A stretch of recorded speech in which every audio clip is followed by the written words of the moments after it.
Another man done gone.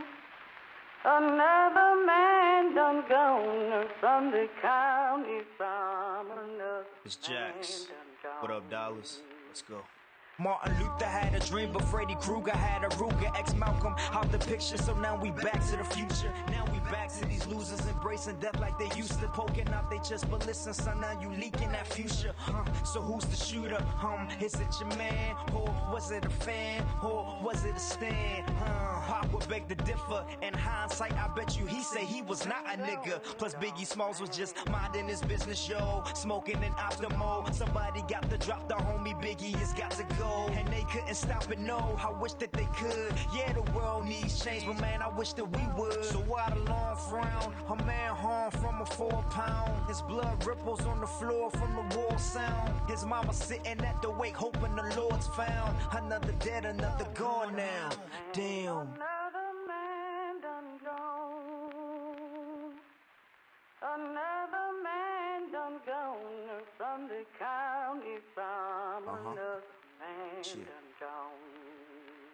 George Eliot said that it's best to be what you wanna be. Fucking do what you wanna do, so I do what I wanna do. Bet you did it to floss. Bitch, I did what I wanted. Bet you did it and lost. Bitch, I did it and won it. Shit, I'm never coming back. Listen, I just wanna rap. Gee, I told you all of that. On about a dozen tracks. I don't give a fuck. I just wanna rap. Spitting fire on this track like a fucking thundercat. Plus this mic is bleeding rojo. This shit is a no-no. Rolling in that low-low. Plus I'm from that Baltimore. Need a folk, smoking on my logo. Ready for the woe, and we so slid it with the flow. Somebody got a robo. Heard the lanes and I swear they so too much love for the fame just to go broke. You said think I had the rap game in the show card. Never think I got the whole world on the rope. Gotta think of damn dog, you crazy. Is he the next Jay-Z? My crystal ball is hazy, but I don't know, maybe. Welcome back to the Insanity Check Podcast. It's your host, Chris here, and we're back with another weekly Insanity Check. This one we're recording on Friday. It's probably not going to be released until Saturday or Sunday. Joining me, as always, I have different guests every week. Today, joining me is I just got off of a marathon podcast with him before. We just did 3 hours. Marathon. We doing it like old school. Yeah, let's just keep going. Yeah, we literally just got off a 3-hour nerd off. I got my man Aaron from Black Astronauts Podcast. What's going on, man? What up, though? Hey, by the way, y'all intro Sean. God, every time I'm on the show, man, I always forget how good it is, man. Jack be rapping his ass off, man. I forgot about that, man. Yo, I'm not gonna lie, I don't know what it is a day, but I'm sitting here and I mute the mics and I'm playing the intro song because like for every other show we do, I don't play the intro music. I always add that in later. But the Insanity Check is always the one where I always play that at the beginning of the show, and I don't know what it was a day, man. It just got me. Hey, you let it roll a little longer. I was like, cool. Yeah, I'm not gonna lie. I was on the go. I was like, yo, dog, I'm feeling the shit, yo. I'm just feeling. You know what, yo? It just was, man. So I had to let it roll. But yeah, man, it's the only show we do where I roll the intro, the entire intro at the beginning, and we're never cutting that, yo. It's just gonna. I'm sorry, like I've had people say, man, you know, the intro's kind of long, and look, like traditional logic tells you. You never have an intro this long. Like I think the song is like it's got to be like at least like two minutes. Like it's 2 minutes and 8 seconds, right? You never have a 2 minute 8 second song intro for the show we do. Unless it's jamming like that. I'm just sorry, man. It's never. I'm sorry. It just never. Like if it's too much for you, you just got to jump the show in at 2 minutes and 9 seconds, and you'll skip the show. You skip it. But I'm always gonna play that fucking opening. I'm sorry. I can't help it.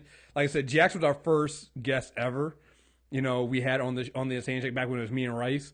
So like, and then when you dropped this song, I was like, we using this, right? This is gonna be the intro song for us, right? And ever since then, that's just what we do. So yeah, it's always going there, man. But yeah, man. So we just did 3 hours of the nerd off. We some podcasting motherfuckers, yo. Hey, we some podcast. Hey, we was just talking before we got on air about the shit that we was doing. And I was like, oh, yeah, just normally talking about, oh, yeah, I just did a 3-hour podcast last night. Woke up this morning, took the kid to school, and came back in, did another 3 hours, and probably going to do another at least 2 right here. Yeah, I'm just like, it's so much, and it it's tiring. Like, we talk about this all the time. I know people somehow might get annoyed with hearing me talking about how tired and how much work it is, but like, I need people to understand, like, just in general, if you're like I always encourage people, hey, if you're gonna start a podcast. Why not? Like I said, I've gotten so many new people podcasting for the MTR network right now, and I'm really excited about the shows we have coming out on premium, and we'll have some shows that are non-premium coming too. Really excited about that, but I'm like, listen, it's work. Like, and like I tried to, like I bought, studio equipment for some of these new shows, stuff like that, and they were very grateful. I'm like, the least I can do, because like I don't know if you understand how much work you're signing up for. Like, and it's, yeah, like you don't know what you about to get into, right? honestly. Like it's so much. It's and what it is addictive. Like shit, ask Deepon.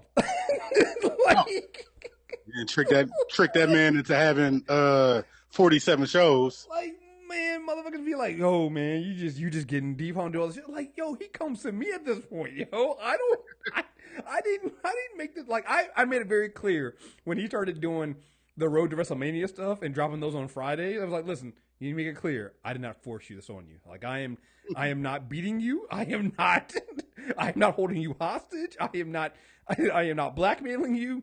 You asked for this, okay?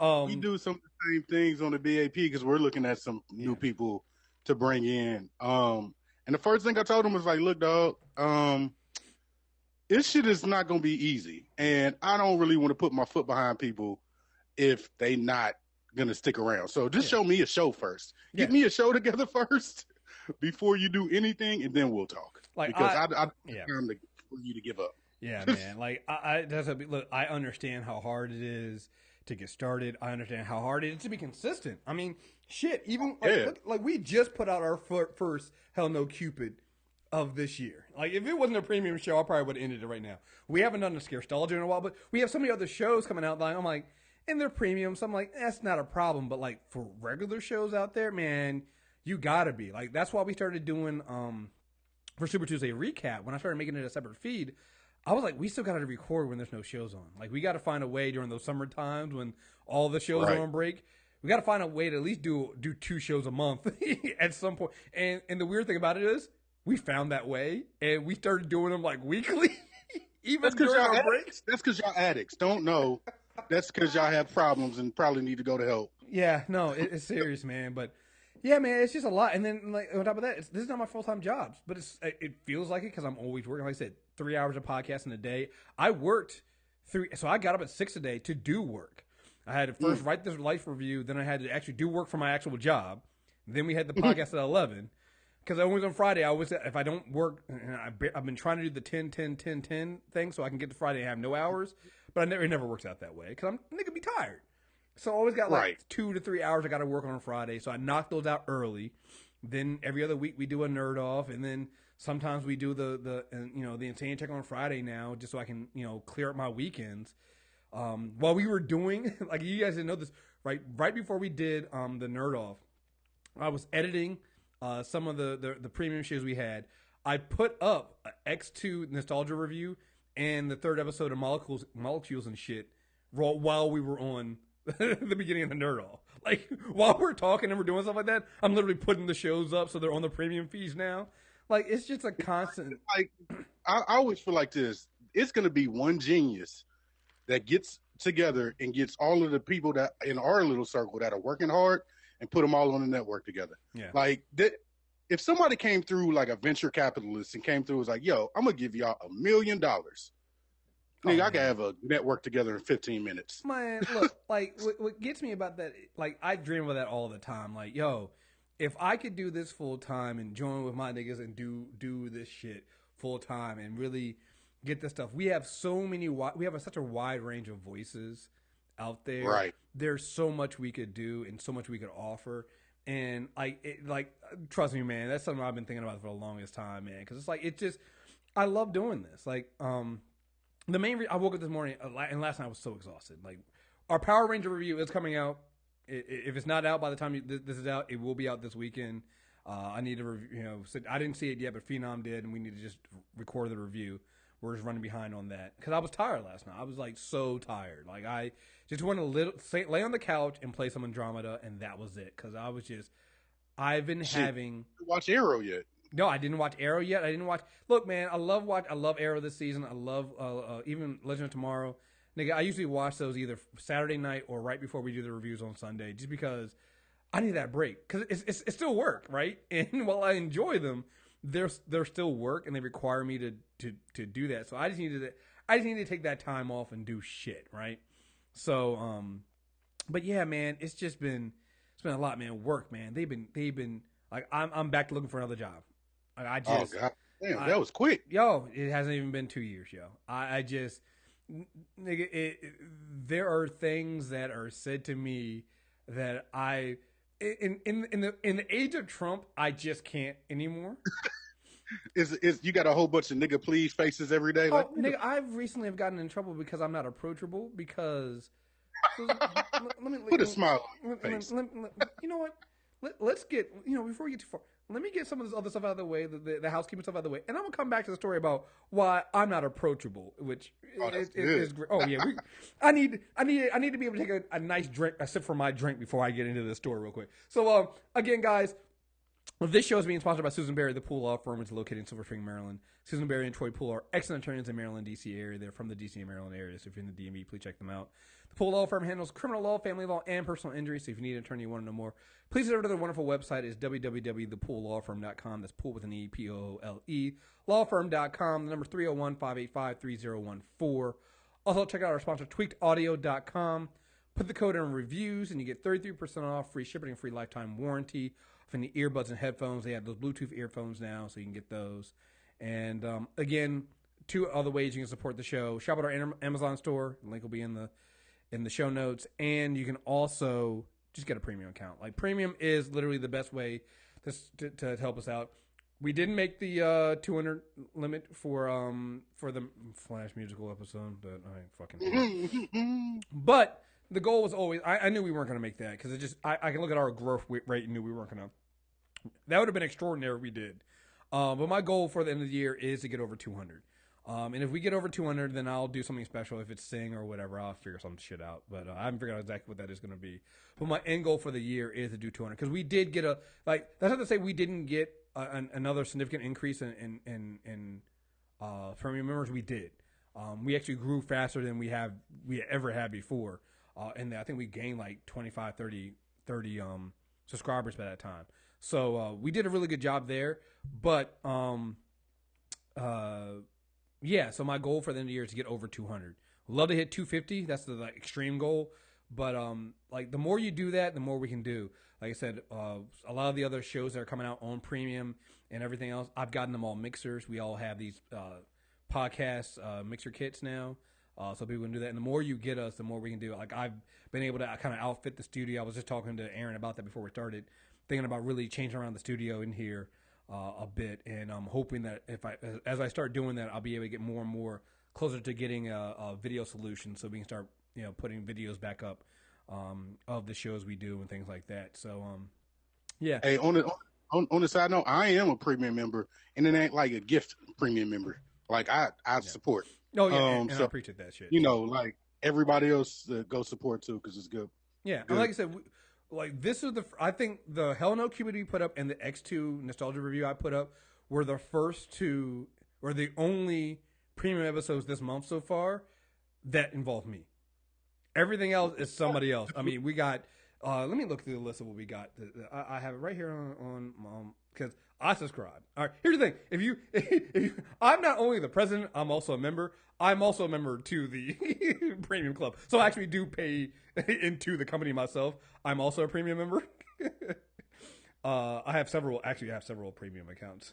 Just some of them for troubleshooting, but also because you gotta help. If I don't believe in the product, I'm not gonna do that. So yeah. So we had the Doctor Who retrospective number 1 from the Doctor, and I think she's actually recording another one either this weekend or next weekend. So episode 2 will be coming out soon. We had Molecules and Shit 1, 2, and now 3 are up from P Funk and Koki.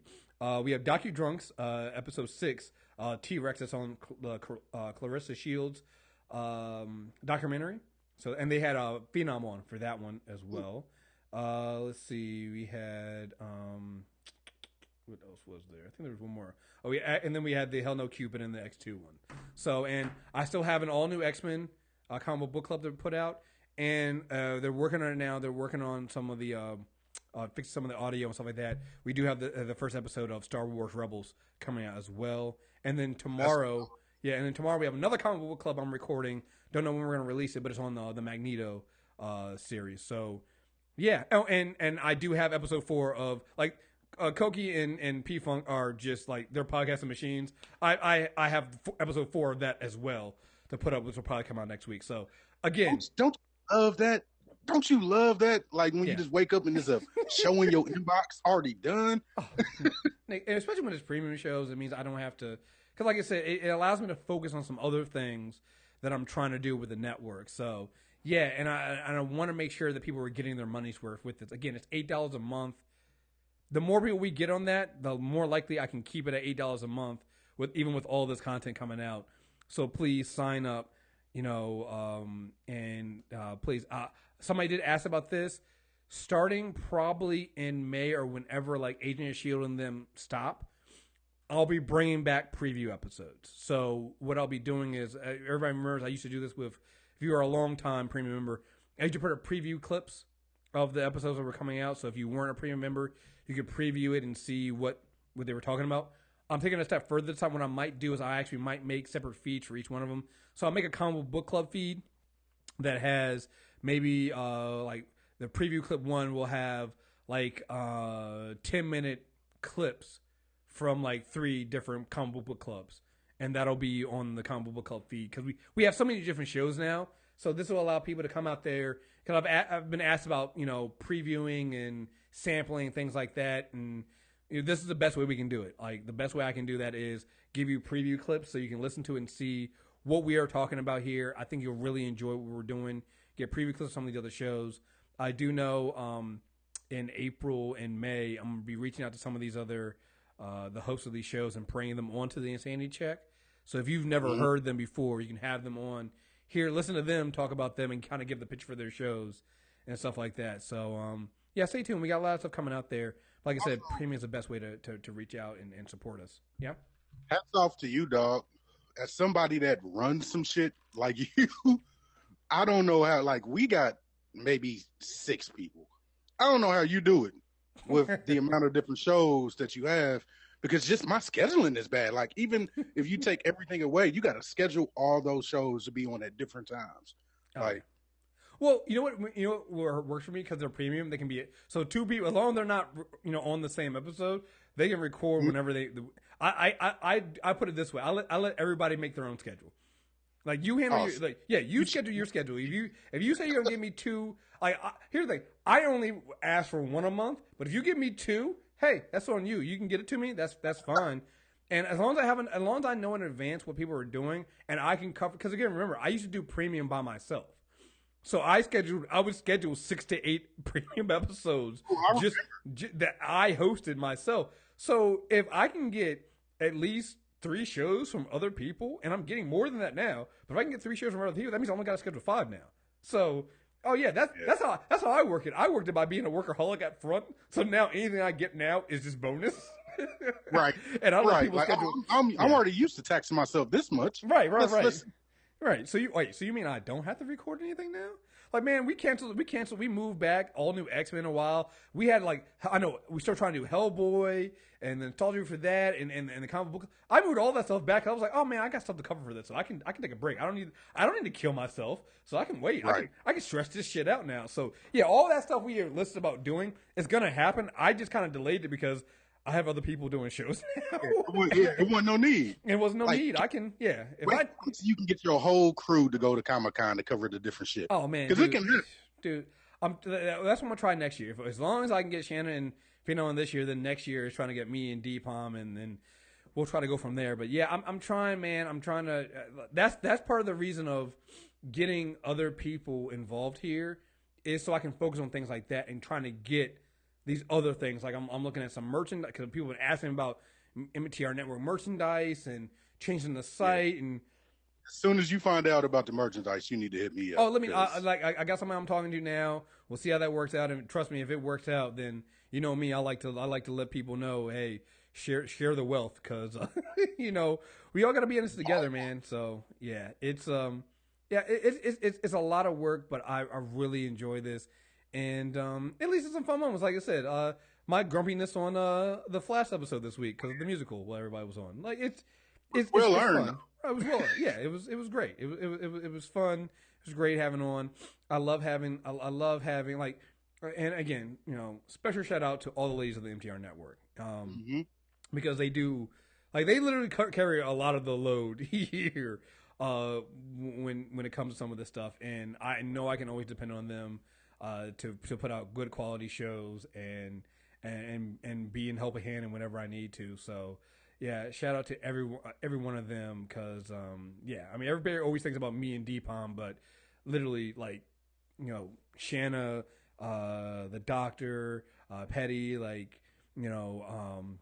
Latoya's having her new show that hopefully will come out next month. I think we're aiming for that beginning of next month. Shit. So yeah, it's on Black Women. It's going to be a kind of a spinoff of the Black Woman Shoutout show. So it's like, yeah, I mean, there's a lot coming out here, and I really really appreciate all the work they do. Because without them, we'd have a show, but I don't know, it wouldn't be this big. So yeah, I'm really enjoying it. So it's been great. So yeah. So all right. So there we go. So now I can get back into the work thing. And it kind of and actually depends off of this. Like I think part of my grumpiness comes from the podcast and doing this stuff is stuff I love. Right. And can't do it full time, so I have to go to work. So I'm going in here, and the way I am now, I've been now the last 15 years. Is more like the last the last 5. I've really been going this route. Is I just want to do my work, get paid, go home, get paid. That's it. Like I don't want to go to your. You don't need friends. I don't need your friends. I don't want to no. I don't want any of that shit. Because every time I feel like I do, like some shit happens. So I've been complaining about the project I have at work because it's a shittily run project, and everybody knows. I hear everybody complain about it, right? So, and when you're on a project like that, it affects you. Like you're not gonna be, hey, I'm cheery and it's okay. I'm just gonna smile and be okay with it. So when I'm talking about my work, I'm like, oh, I did this and I don't know how this is gonna work, and things might change tomorrow. I don't know. I'm doing the best I can, and we'll see what goes on. Always do my job. Everybody knows I do a good job. They never complain about my work. The guy who's a scrum master, that's not a project manager, not my manager, just running the scrum meetings. At the end of one meetings was like, hey, Chris, can you stay after real quick? It's like, hey, man, like, I understand you're frustrated, but man, you really got to check your attitude. A grown man said that to another grown man in the office setting. That wasn't your boss. Nigga, when I say I saw myself grab his neck, but then snapped out of it, right? Didn't do it. So I just looked at him and was like, oh yeah, we're not doing this. He said, what are you talking about? I'm like, I looked at him, put my finger, I was like, pause. No, not doing this. For both of our sake, I'm going to walk away right now. I walked away. All right? Since then, this is a guy I used to go to his desk every day. We just talk about the project because we're both frustrated. We're both dealing with it. And I would like work with him on certain things because I'm like, we're in this together, right? Since then, I haven't been back to his desk. I haven't talked to him. I go to the meeting. Once the meeting's over, I have a straight face, get up, walk out, leave, go back to my desk, do my work, avoid him perfectly, right? After we had that conversation, that he did that shit to me, I had I'm a contractor on this. I had my company and was like, yo, what other contracts you guys have? I want out. I need something else. You need to find me something else. Then I get a call from my job this week. He's like, yeah, well, I talked to one of the HR people and they've had some complaints. And I'm like, oh God, here we go. Wow. So I end up talking to the HR lady, right? And he where my company's guy, he's like, I know it's bullshit. Like he just had that, look, you're a contractor, we gotta deal with this, but I know it's bullshit. So I went and talked to the lady, right? Dog, when I tell you they're making shit up now, like this. Here's one of the things. They're like, well, it's just like people have been concerned because you seem frustrated and you don't seem like, well, I am. Okay, I am. She's like, yeah, people are they're worried about you and they're wondering maybe it was something at home. And I'm just looking at them like, get the fuck out of here. So I started getting the list of things that I'm trying to get her to give me a list of things that have been throwing them off, right? And I even told her, I was like, up front, it's like, yo, I don't like this dude. Like, he said something to me. Since then, I told him no. And since then, I just don't deal with him. I go to the meetings. I say my piece. I leave the meetings. That's it. That's my only interaction with him. That's the only thing I do. That's all I'm required to do. That's it, right? So I'm listening to her. You know what one of the things she said was, well, I mean, like, they see you're on your phone during meetings. I'm like, wait, during meetings? So, well, not during meetings, but like 5 minutes before. And I just stared at her. I'm just like, so 5 minutes before the meetings, I'm on my phone. 5 minutes before the meetings. So I was like, so is it during the meetings? She's like, no, it's not during the meetings. I'm like, I see. So she's like, because, you know, like, before the meetings, that's when you, like, should be, like prepping. And I'm like, she couldn't even finish the sentence because she didn't know. Because she doesn't know what I do. So she couldn't even finish the sentence because she didn't know what that fucking shit meant, right? So I'm just like, okay, all right. I was like, well, you know, it's just a project. I went off the project. Yeah, I basically told them, oh, yeah, I'll try to do better. I'm not doing better. I'm looking for another job. I'm like, that's all I needed to know. That it's time for me to leave. Because I called my dad afterwards. I was like, it's funny to me that they were bringing up things I've said about, like, the project ending anyway and who cared. I'm like, I'm not the only one who said that, though. There have been other people who have literally, like, there's a white dude at my job. I like this white dude. He screamed this before at people. He has gotten into an argument. I don't know. I'm like, he's been way worse and more dismissive of this shit. He's the one that like, if I'm on my phone before the meeting, that's fine. During the meetings, he's like fidgeting with like he's fidgeting with like the cords, and he's doing tapping on the desk. He's doing during the meeting. I'm like, I'm not disruptive during the meeting, but he is. But you're not making any comments about him. But you have me because everybody's worried about my attitude. Okay, I see what this is.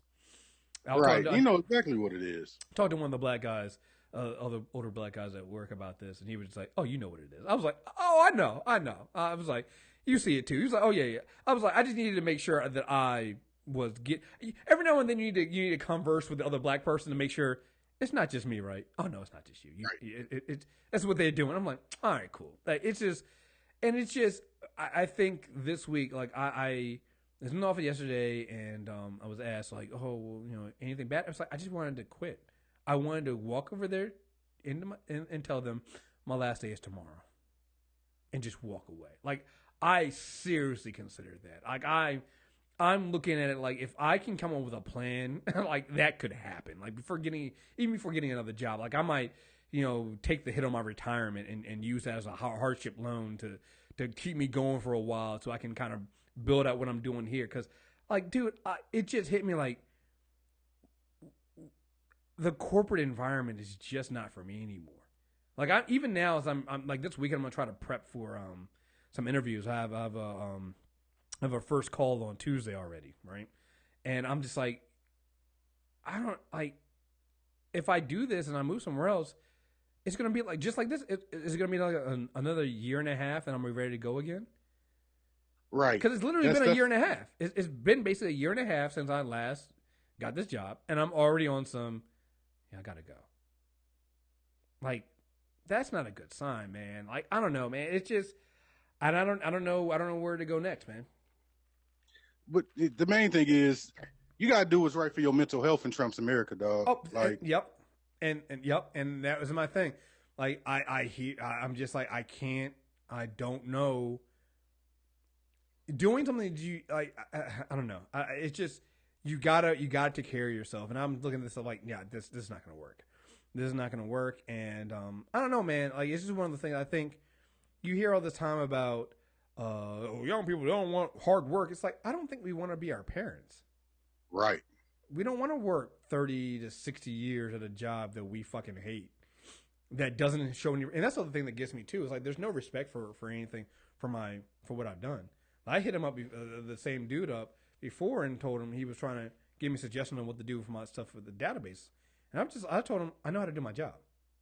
Right. I hit him up with that. He was like, and after me, he was like, really? So you're going to say that? I'm like, yeah, because I'm good at my job and I know what I'm doing.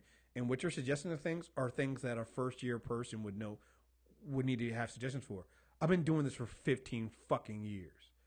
I don't need your little comments on what I should fucking do when I already fucking know. And I already did that shit. Like, there's no recognition from that. Like, even now, I hear them go, oh, we want to keep you on. And I'm like, you only want to keep me on because you can't afford to lose me right now. You've done nothing to show me that you actually want me here and that you care. Like, you guys don't even know what I do, you know? So it's just one of those things, like you said, it's like I've gotten to the point where I'm got to take care of myself mentally, but also got to think long term, like, how much longer can I keep doing this, you know? Right. I mean, and plus you got something, I understand, because you got something that you love to do. You know what I'm saying? And you're getting accolades. You're just not getting the money behind it. Like, that's why the support thing is so hard. Like, if you could just, I'm sure if you could make just your bare minimum to be happy, you will be up out of there ASAP. Oh, bro, listen. Because I have no problem supplementing that income with something else. Like, I'll do a part-time job somewhere else if it means being able to do this full-time. Oh, shit, nigga, yes. Like, I've looked at that, man. Like I said, and this is, you guys, this is not a new thing for the podcast. I said the same thing, I think a year and a half ago, right before I got this new job, saying the same thing then. And I'm like, yo, it's time for me to, and I've been putting things in place for that, but it's really time for me to start looking into doing that. And that's why I've been building the network up as much as I can and trying to get these things here. This is a lot, you know, and I put so much work into this that I put more work and research into this than I do in maintaining my current skills for my job. I mean, it's true. Fun though. It's fun to you, so it's like, all right, let's get it done. Right, it's a new thing, so it's like it might be time for me to start looking to get out of the industry I'm in and move on. So, but man, it's hard, man. It's so much. And like I said, it just hit me last week. So, saying all this to say, next weekend, no one's saying any check. I'm taking a break. Like we might do a Super Tuesday. We'll definitely do a Super Tuesday recap for Aaron and Legend tomorrow. We might also do Iron Fist then, but I don't think I'm gonna do an insanity check because I honestly it's so much to coordinate insanity checks as well. Like, one of the things that people don't understand is hard at coordinating stuff. Getting guests, because of what I do with the insanity check now, I don't have a permanent co-host. Every week I have to get a new guest. You know how. Come on, dog. You ain't got to tell me. We ain't had a guest in 3 months. I don't know what you talking right. about. No, dog. You know. Nigga. I done gave up for a little bit. Like, look, man, I can't keep begging niggas to come on my show, and then they got something to come up, which like, that's the thing. Life comes up, so I ain't mad at it. But sometimes, like, people ain't always the most professional as well, and don't let you know ahead of time. So, it's hard, man. Like, it's. You gotta look at your guests. You gotta be like, I gotta get somebody. I also gotta get somebody who's reliable. I get somebody who's gonna be able to be on the show for at least an hour and a half, 2 hours. It's just a lot, man. It's a lot to look into and a lot to come up with. And yeah, man, it's work, man. So yeah, next week I don't feel like doing it. And also I'm gonna be doing some looking into what I want to do with my career. Definitely got to study up for interviews, but also looking long term what I want to do, because honestly, it just gets to the point where we all got to make that decision, man. It's like sometimes, like, you hear all the time, some people are just like, yeah, man, I just walked away from my job, man. It was hard, but it was the best choice I ever made. And like, that shit is scary. That shit sounds scary as fuck to me. I'm not gonna lie. I'm not gonna lie. But you know what it is, though, and I was talking to Feek about this with my co-host, because he's going through a similar job change. It's like, and I think you and Rod said it a long time ago, right before I was even podcasting. Like, black people, a lot of times, the circumstances that we're in, we're not allowed to fail. You know what I'm saying? Like, our parents don't ever tell us to, like, it's okay. Go out there, do what you love.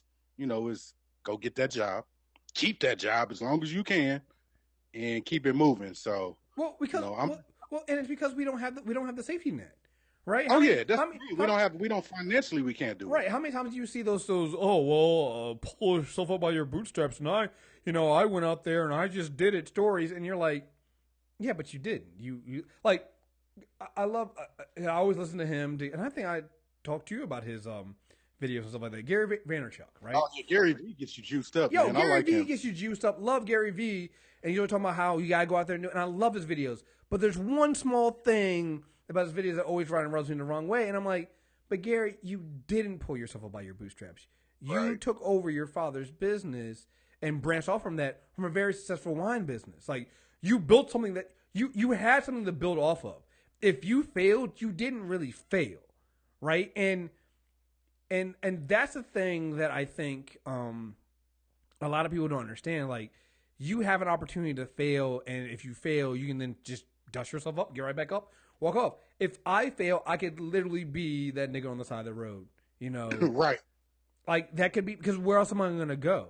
You know, like, it's that real for the marginalized communities of America that we are literally one away from that. And not just one paycheck away. You're one big financial disaster away. Like, to jump real quickly to, you know, what's going on with this healthcare bill thing. Like, Americans themselves as a whole are one paycheck away, one medical emergency away from the poorhouse. And so it's like, it's really disingenuous to just tell people, just go out there and do it. Make your own business and go out there and succeed. It's like, it's not that easy. Like, it takes a certain level of privilege to be able to do that, you know? You know, what do you do? Like, if I were to do that and I no longer have health insurance, what happens if I get sick? You know, like, there's a lot of things there that a lot of what ifs you have to take into consideration. You know, when you look at, you know, like, who's in office right now and what's going on with that, like, where does that leave me if I decide to take this risk at this point?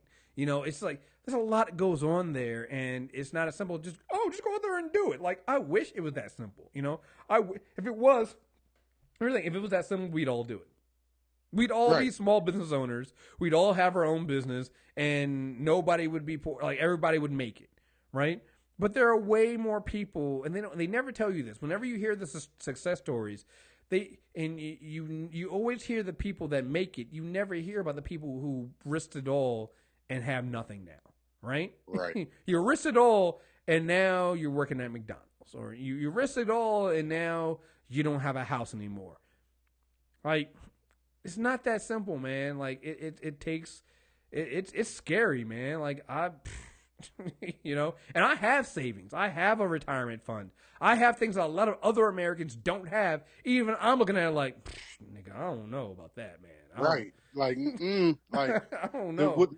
With me, I have been wanting to, like, get up out of retail for so long. Mm-hmm. And when I finally did, when I went to Humana, it was just like, well, what the fuck? I'm not happy here either. And I realized what it was. You know what I'm saying? Like, the thing that I'm most happy doing, I'll probably never be able to do full time. And that's a tough thing to deal with. Right.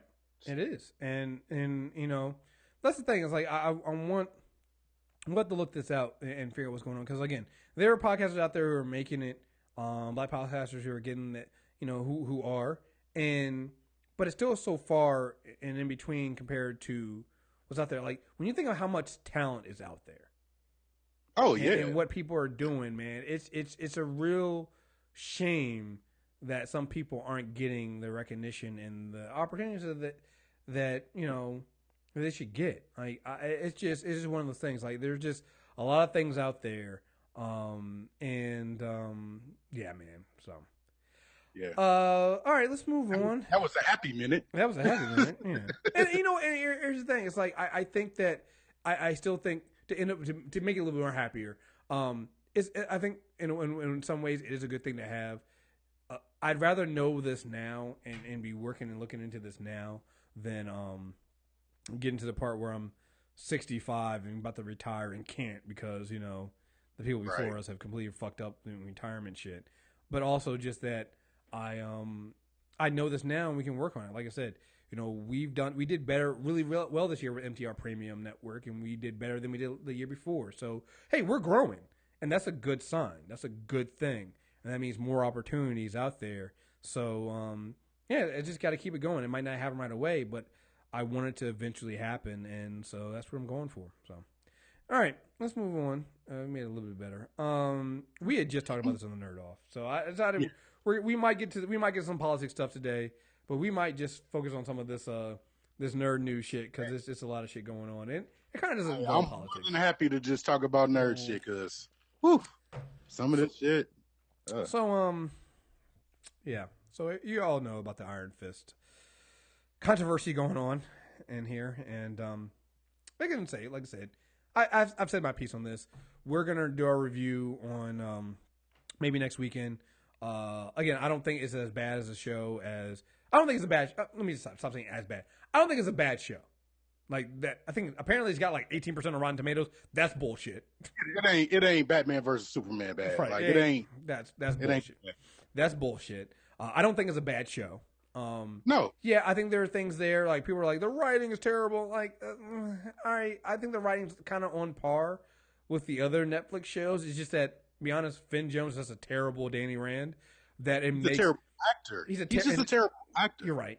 He's a terrible actor, and I think that highlights some of the dialogue stuff that people weren't paying attention to in other shows. It highlights it here, and it piles on. So, I do know that Deepalm is way more into the show than I am, so that review is going to be really interesting, right? But I think the thing that Deepalm, me, and everybody on the MTR network and everybody else can agree on is Danny Rand shouldn't have been, definitely could have been an Asian American, probably should have been. And we really wish that white people would stop trying to defend this shit. So Iron Fist creator Roy Thompson doesn't have time for cultural appropriation complaints. The interview with Inverse.com, he was asked about the controversy swirling around Iron Fist. And first of all, it sounds like he doesn't understand the controversy surrounding Iron Fist. So he probably should have shut the fuck up and not answered anything. But he's white, so white dude doing what white dudes do. But I disagree already, Chris. Like, I think he knows exactly what the controversy is. And once I'm sure you're gonna read the statement. Once you read the statement, you'll be able to hear it, though. You're right. Yeah, someone. You're right. I shouldn't give him. No. He knew exactly what he was doing. Yeah, someone made me vaguely aware of that. I try not to think about it too much. I have so little patience for some of the feelings that some people have. I mean, I understand where it's coming from. Cultural appropriation. My God, it's just an adventure story. Don't these people have something better to do? Than to worry about the fact that Iron Fist is Oriental or whatever word. I know Oriental isn't the right word either. Let's just pause right there. Yeah, let's start at the beginning. Because there's so much. There's so much in that statement right there, right? So he said vaguely. But why are you commenting on something that you vaguely know anything about? Yeah, how about you vaguely shut the fuck up? Yeah, it's no way that you didn't know that your character, the one that you created, was having this big a controversy. You ain't seen nothing. When I know you Google Iron Fist every fucking single day. You know what it sounds like to me? It's like the Black Bush skit with Dave Chappelle. Oil? Nigga, oil? You cooking? Like, what you talking about, oil? Right. Nigga. Fuck out of here. Come on, man. And then he goes, cultural appropriation. My God. Like, all right, white people. Come on, guys. Come on. Try to. I know it's hard in the era of Trump to hide your true feelings and shit. And you think that shit won't get you punched in the face. But please try to at least attempt to not be so overly racist that you roll your eyes at cultural appropriation. It is a fucking thing, you backwards, culture-stealing motherfuckers. Ooh, you've been saving this up. Oh, because I'm tired of this shit, man. Like, literally, the one culture that steals from other... Like, we said it before, you're the fucking Borg. You are literally the Borg of civilizations. You come in, you take other people's cultures, you take it for yourself, claim it for yourself, and then claim you discovered it. That is the history of the white people in America. That is literally what you did. Like, America is not a white country. It's literally stolen from the indigenous people here, right? So, yes, cultural appropriation is a fucking thing, you backwards culture-stealing motherfucker, all right? Sorry, you're right. I have been stating that up for a while, but it's just... Hey, I wonder why you said you weren't going to talk about it on the Nerd. My God, it's just the audacity of this. Like, yes, it's cultural appropriation, and yes, you have been doing it forever. Come on, man. And no, this is not the first time you're hearing about it. This is not just a new thing. It's always been a thing. The difference is now with social media, marginalized people have a voice that you can't ignore anymore, like you've been ignoring for decades and decades and centuries, all right? You have stolen everything you have from other cultures. That's just a historical fact, all right? So, yes, cultural appropriation. Well. And then he said Oriental. Yeah, so that's the thing that got me. Like, did somebody at Marvel have to call him, right? Like he just proved everybody's point. Like, he just proved it in like 40 words. Like, you're not helping. You're not helping. That's not. Yo, Jeff Loeb had to get on that phone so quick and be like, look, I don't know what the fuck you doing, but you really need to stop.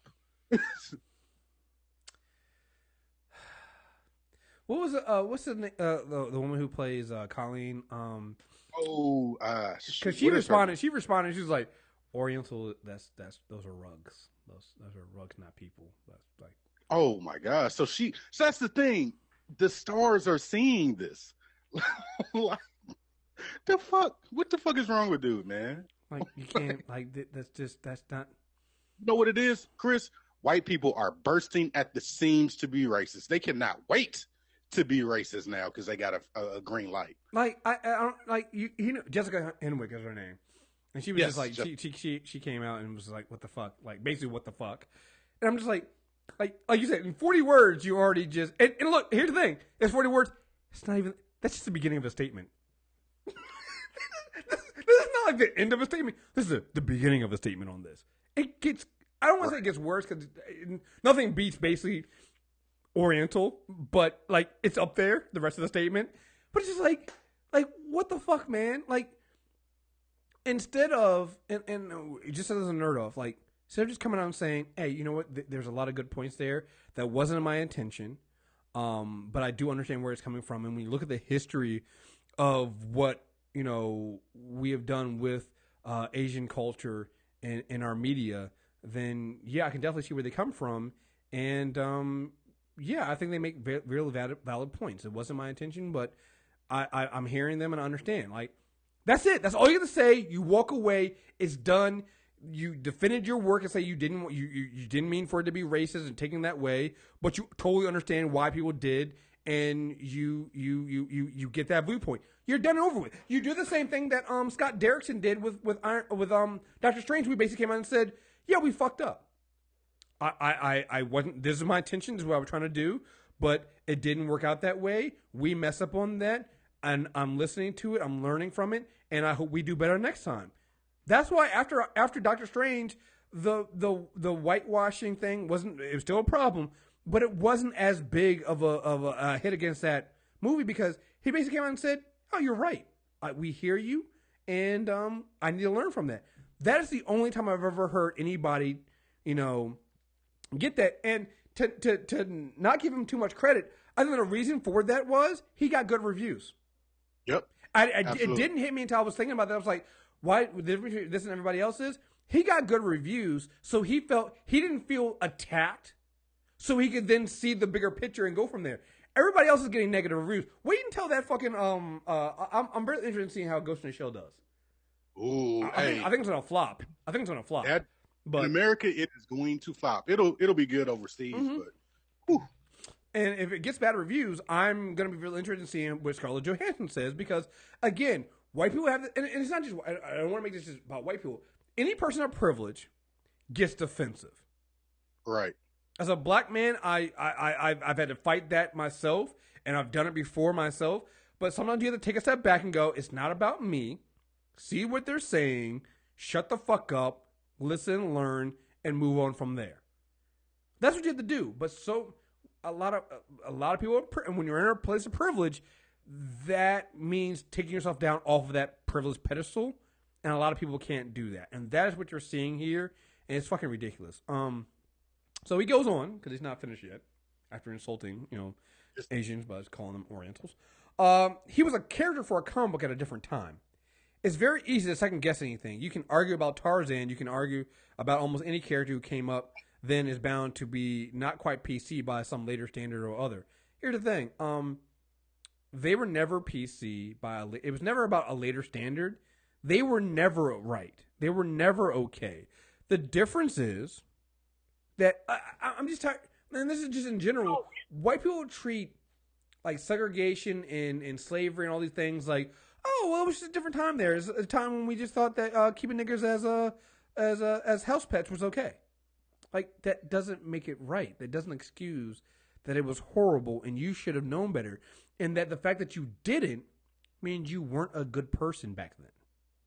You don't use Tarzan as a defense in your statement. Right. Like, one of the most racist motherfucking movies of all time and properties in general. You don't want to kind of use that in defense of your whitewashing and cultural appropriation. No, you don't want to do that. Particularly when they had a movie come out just last year that didn't change any of the problematic nature of Tarzan and just doubled, tripled, and quadrupled down on the problematic nature of Tarzan. You don't really want to mention Tarzan, Yeah.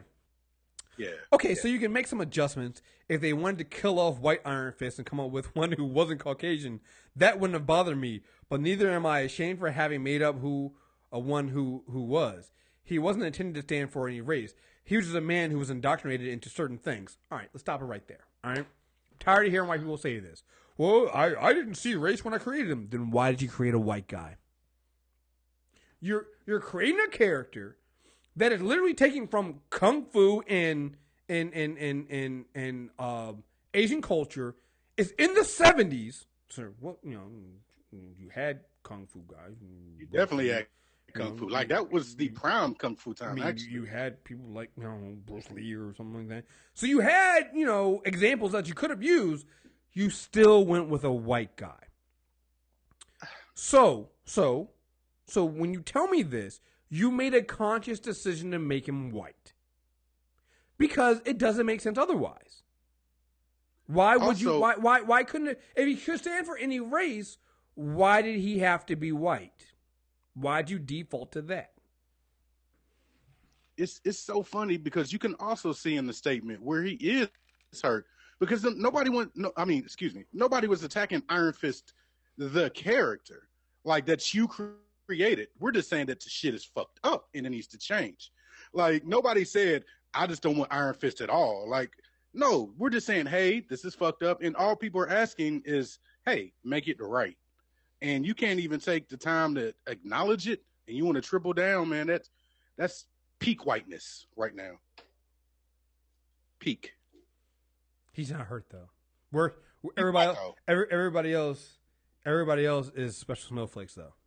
Yeah, they're overreacting. He's not the one that's lashing out. He's only lashing out at people, random people. Like, he's not adding anybody. He's just on Twitter, throwing out his thoughts.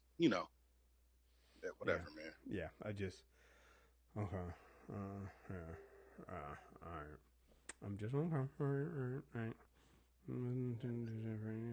The damn audacity, man. Yeah. Like, I blame Ike Perlmutter for this shit, and I'm sorry, man. Like, I know we can't prove that he had anything to do with this, but this seemed like it's right up his alley, man. Oh, no, it definitely does. I mean, they went as far as reading for and trying to get the schedules of Louis Tan to be Iron Fist, and then all of a sudden they went with they went with the most white boy they could that had no athletic ability whatsoever, who they didn't even put through. Like, it just doesn't seem like Iron Fist lives up to the normal process that Marvel went through. So it really felt, and like I said, it really just feels like they were like, oh, Ike wants this, fine, let him do it then. Let him do it on his own, and let him put it together. Because, like I said, you get the whole thing about Finn Jones saying he was learning choreography for the fights 15 minutes before they shot. Nigga, that is insane. That's not the Marvel standard. No, not at all. Like, I don't.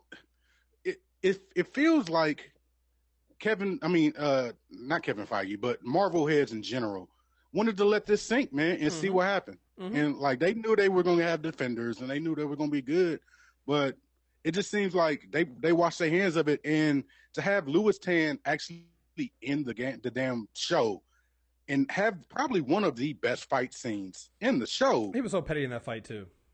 He was so good. He was so good. And look, when you watch that fight, if you ever watch the show and watch the fight scene, or you just get like the YouTube of the fight scene, like when I was hearing him talk to Danny in the show, I was like, yeah, you this ain't acting. He's supremely petty and for good reason. You know how good he is of a fighter? He made him look like he could actually fight in that scene. Yeah. I was like, oh shit, look at that. He looked like he actually is holding his own. I was wrong. Right. Never mind. Yeah. I just think that some people have too much time in their hands. Here we go. I mean, it always goes on the same thing. I just think people have too much time in their hands. But you the one on Twitter. Why?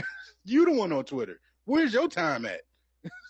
Well, actually, he did a whole interview. Like you got paragraph for paragraph. I thought it was on Twitter. No, this is actually an actual interview he did. I guess they have an infinite capacity for righteous indignation. By and large, that tends to be misplaced quite often because they're becoming all upset over things that are just stories. If you don't like it, instead of trying to change somebody else's story, go out and make your own character and do a good job of it. That's just fine. But why waste time trying to run down other people's characters simply because they created with your standards? They weren't created with your standards in mind. He hurt. He hurt. He's so hurt. You hurt. He's so hurt. You so hurt right now. It's spewing out on you. Like, it's just, come on, dog.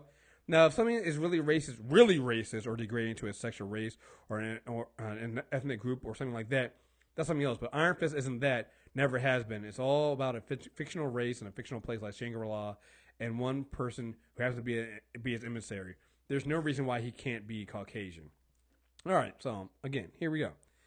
Now, if something is really racist or degrading to a sexual race, or race or ethnic group or something like that, that's something else. But Iron Fist isn't that. You as the white guy don't get to tell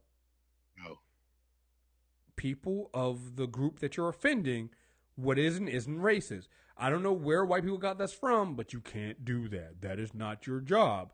When the group that is offended tells you that's offensive, and that's racist, you don't get to go, no, that's not racist. Like, you're not the gatekeeper of racism. It seems, first of all, so if this isn't racist, right, which it fucking is, but if it isn't, then what is? Like, I want to know what his books are, what characters he considers racist. Is this like KKK the book? Yeah. Like, is that, I don't understand. Well, see, where the Danny Rand never called Luke Cage a nigger, so he can't be racist. To his face. To his face, yeah, so he can never be racist. Well, that's just how it is, man, so. Speaking of other people that just need to shut the fuck up, Logan Director explains his disdain for superhero films. Hey, but wait, he's directed multiple superhero films. Not just one, right? I'm not tripping. He directed a different Wolverine movie, right? He directed the Wolverine. He directed Wolverine 2 and 3. So continue. I'm sorry. In an interview with KCRW, James Mangold explained why he has such an aversion to superhero films. For him, the films are simply too crowded and really rushed to flesh out an intriguing story. Tentpole movies in general, they are not movies generally.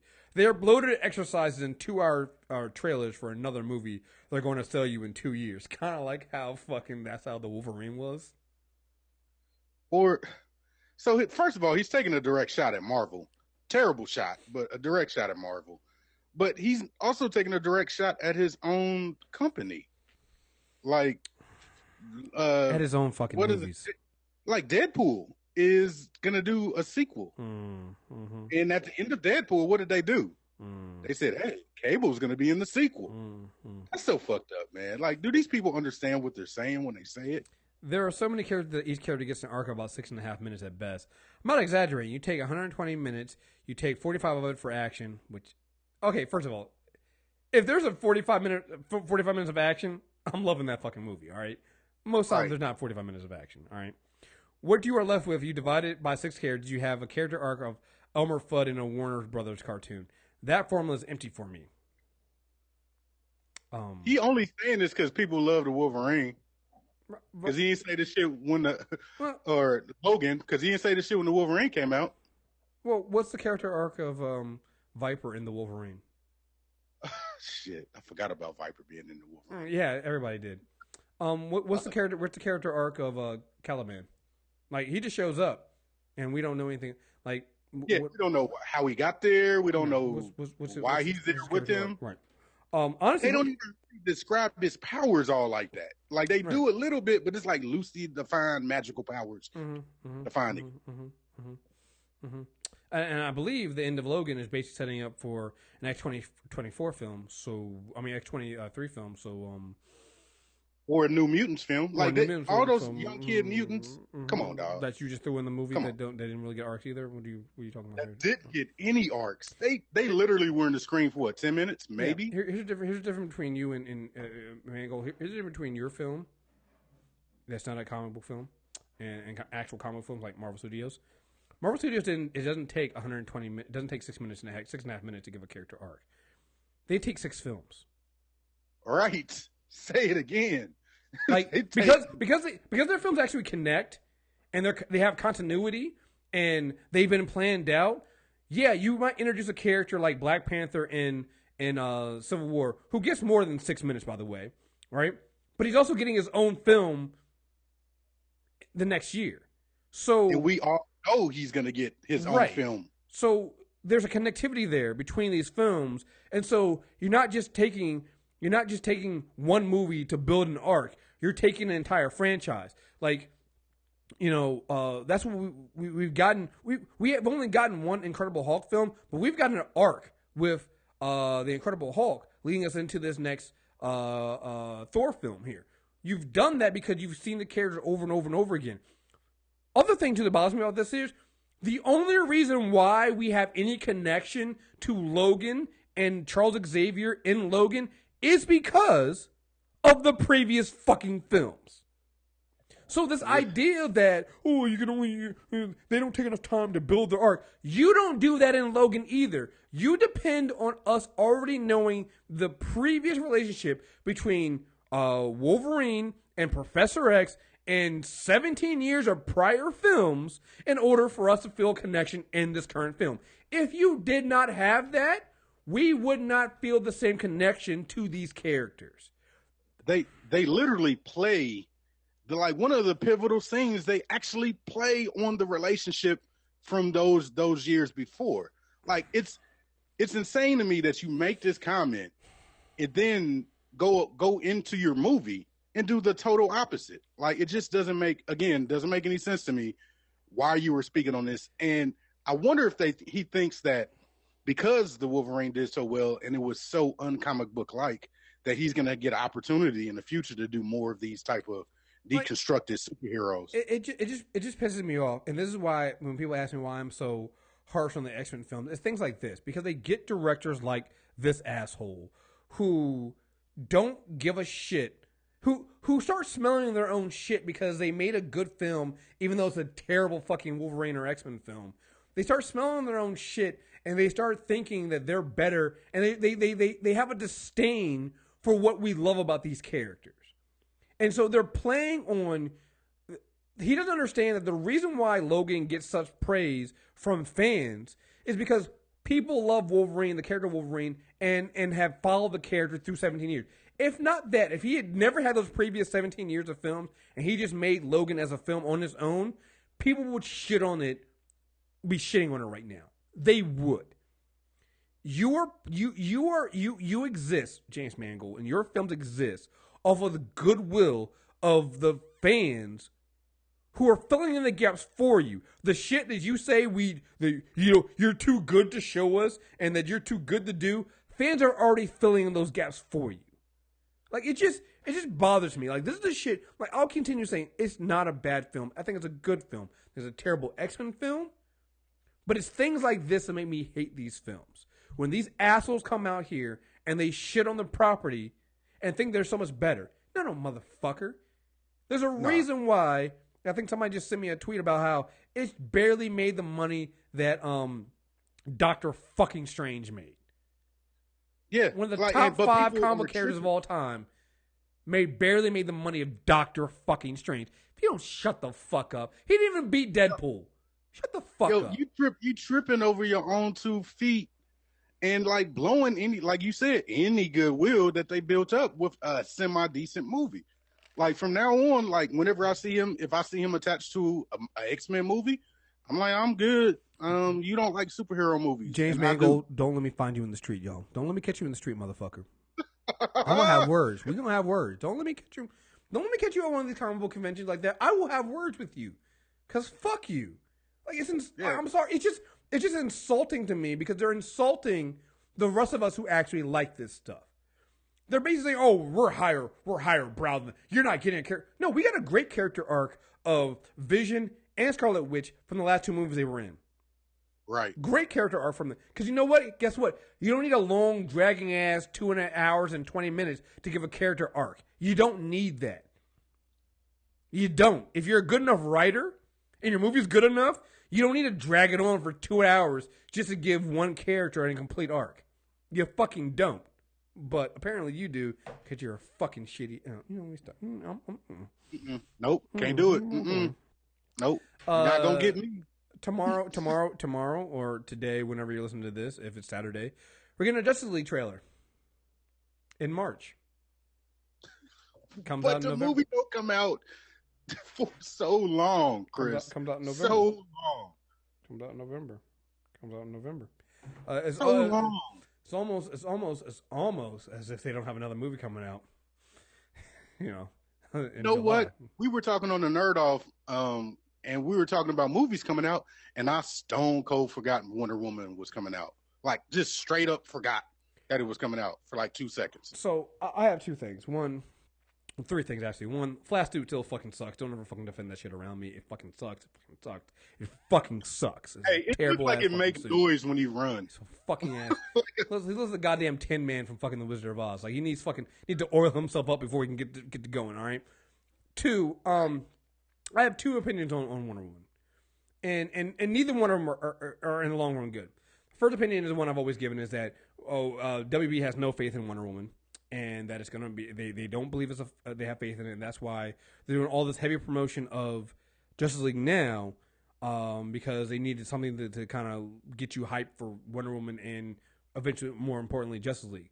So they don't have faith in it. And so that's why, again, I don't think they need to be ramping up the promotion for Wonder Woman right now. They don't. Like I said, we just got 2 posters for Spider-Man Homecoming, and that comes out the month after Wonder Woman. So they don't need to be doing like a whole bunch of trailers right now for this. That's not what I'm saying right now. But if you're going to start doing like Justice League trailers and Justice League promotion and behind the scenes shots and pictures and all this stuff, like we just got our first look at Thor, which comes out 2 weeks before Justice League. That doesn't make any sense. Like you never step on your own, your next film coming out. Like right now, Marvel is running stuff for Guardians of the Galaxy 2. I think maybe a week, maybe 2 before it comes out, you'll get the Spider-Man trailer, but only because the Spider-Man trailer will be attached to Guardians of the Galaxy, and that's about the time to start ramping up Spider-Man Homecoming. But you never step on your own movie. Right now, like to throw a Justice League trailer out and do all this other before you've even started ramping up the promotion for Wonder Woman, it makes me feel like they're not confident in that movie and that it's not going to be good. So that's the first take I have. The second take I have, and the more and more I think about it, and somebody else brought this up, I was reading about this yesterday on Twitter, is actually more disturbing to me. And that is, what if Wonder Woman is good, but because it's a female-directed film and a female-led film, WB still has no faith in it.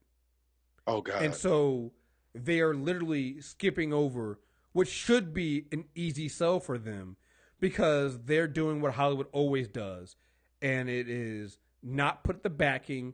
They're doing the old Hollywood thing of not putting the backing, the promotion, and the faith in the minority-led project. And I'm like, that's even worse to me.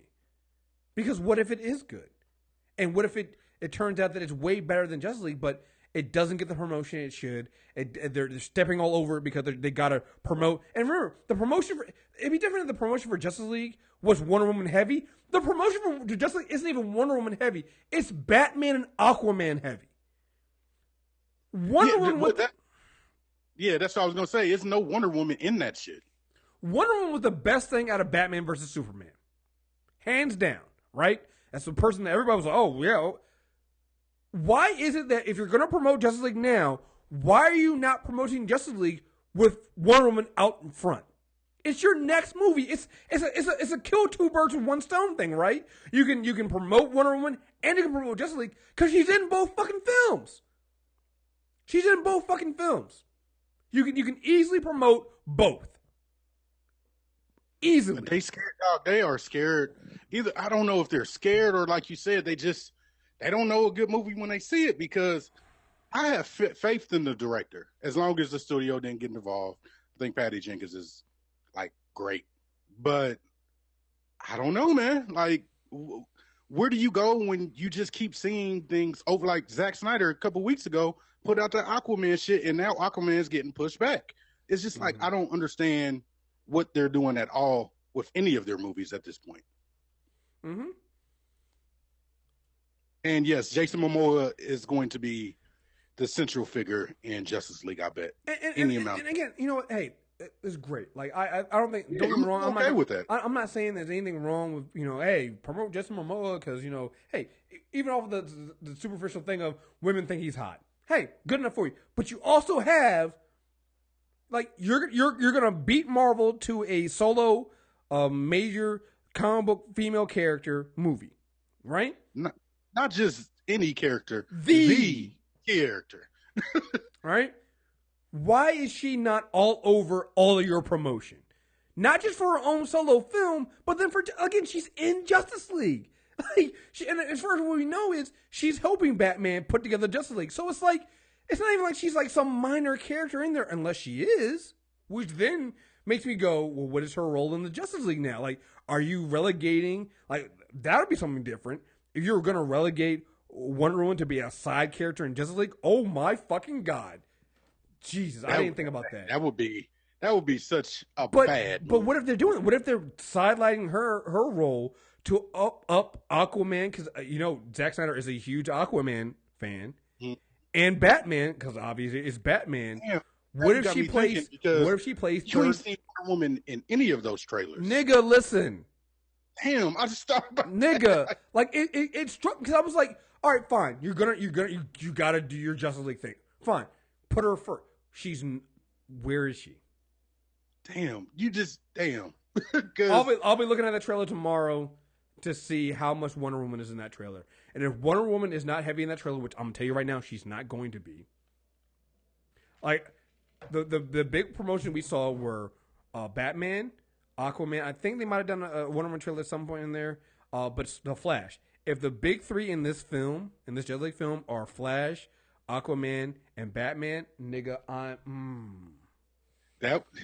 the Trinity would be destroyed at that point. Just blow it up, Chris. Y'all keep laughing at me when I say blow it up, man. I just want to do it just because I know they won't do it. They got to do it, man. Like, nobody knows when Flash is coming out.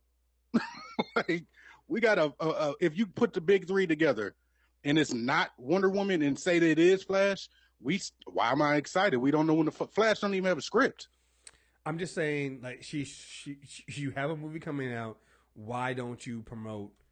You can promote both. If you just feel like you have to promote, Justice League now, you could easily promote it using Wonder Woman because you kill two birds with one stone. She's in two movies, and Wonder Woman technically is a super prequel, so it can't really spoil it. Like, there's so many things you could do. You could do a dual promotion of Wonder Woman and Justice League together in a trailer. You get two. Like, I don't understand how you don't, and it makes me worried about what they think of Wonder Woman because it seems like they're sidelining what should be at this point their biggest character they have this year. If they do not make, well, they won't make it, but if they don't make even close to $1 billion, that's going to be a problem. Like, there's no way you put a Wonder Woman out as the first female-led superhero movie, and it's the female superhero, and you don't make $1 billion. Like, no, that can't happen, right? That won't happen, right?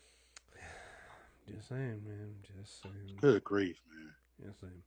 All right, moving on. Let's get out of this depressing sometimes comic book news. Hey, you see that tweet I sent you too? Oh yeah. I'm just cooking off of these. YouTube is facing a full scale advertising boycott over hate speech. Oh yeah, we saving that for the nerd. I'm just gonna say, look, man. You guys know I had my problem with YouTube, and it's funny. I got when we did the last show, I had Leslie on. We were talking about safety pin boxes again. Yep, had a racist comment in the comment section that I had to take care of myself. It didn't take long, yeah. Because YouTube doesn't. Shout out to Black Podcast Week too. Yeah, Leslie doing. Oh yeah, thank you, Leslie, so much for that. Right. But yeah, so I'm just throwing it out there. Yeah, interesting YouTube.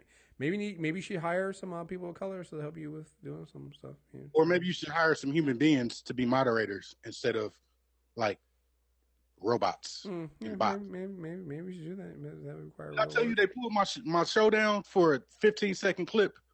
Yep. It wasn't even 30 seconds. I timed it.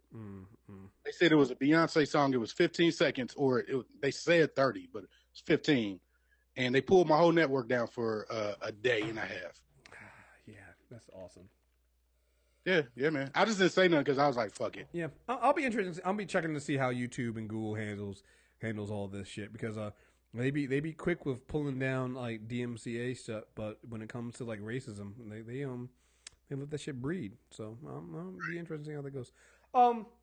So we're gonna get into some politics stuff in a second, but I saw something on Deadspin this week that literally is one of those things that every day I wake up and I'm like, God damn it, it's Trump's America. I can't believe we got to this point. But every so often there's an article I read, just a headline, and it makes you go, okay, no, maybe this makes sense, and maybe we deserve to have Trump as president. I'm just gonna read the article. I haven't read the article on this yet, but I just read the headline. We'll read the article next. But high school football coach suspended after he allegedly put his dick in a hot dog bun and showed players. I mean, I'm gonna read that again because I don't think that properly gets to you the first time you hear it. High school football coach suspended after he allegedly put his dick in a hot dog bun and showed players. Yo, like I played football all the way to college, man, and I've seen some coaches do some wild shit in the locker room.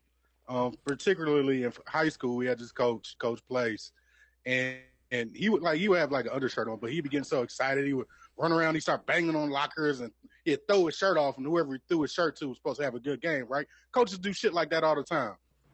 Place ain't never put his dick in a hot dog bun and said anything. Like, oh shit! Like, what's the justification behind this, Chris? I need to hear why he put his dick in a hot dog bun. A high school football coach in Spokane, Washington, has been suspended with pay. Oh my god! Pay. This maybe should have been a great moment in white privilege. With pay, while the school investigates complaints that he exposed himself to students at a leadership camp last summer. According to public records describing the allegations, which were obtained by local news organizations, the coach put his penis in a hot dog bun and showed it to players and said, "You think that is a big dog? Take a look at this." What? No. That. I'm blacking out right now. I'm literally blacking out. So it wasn't even like he was just doing it to show off. Like it wasn't no motivation. He wasn't like, oh yeah, see now the mustard's off the hot dog, boy. Like it wasn't none of that. He was just on some. Look at my dick. I literally. I'm sorry, guys. I blacked out for a second there, yo. It's unbelievable, unreal what's going on here. I can't believe this. Like he really. And how do you look at your coach in the eye after he just showed you his dick? Wait. That's one thing. So did he ever break eye contact while he did it though? Oh God! Like what if he stared at you in the face the entire time? You think that's a big dog? I know you want to look down. Look out. Take a look at this. What the fuck? The Fair's high school coach, Jim Sharkey, was suspended in February, according to spokesman Review. The newspaper reported the specifics of the allegation this weekend after obtaining notes from Spokane public schools after complaints. A couple weeks after the camp, a Fair's player came forward and said that while Sharkey was grilling, he turned with his exposed penis inside of a hot dog bun. No. Sharkey said, "Oh no!" So he was at a team dinner.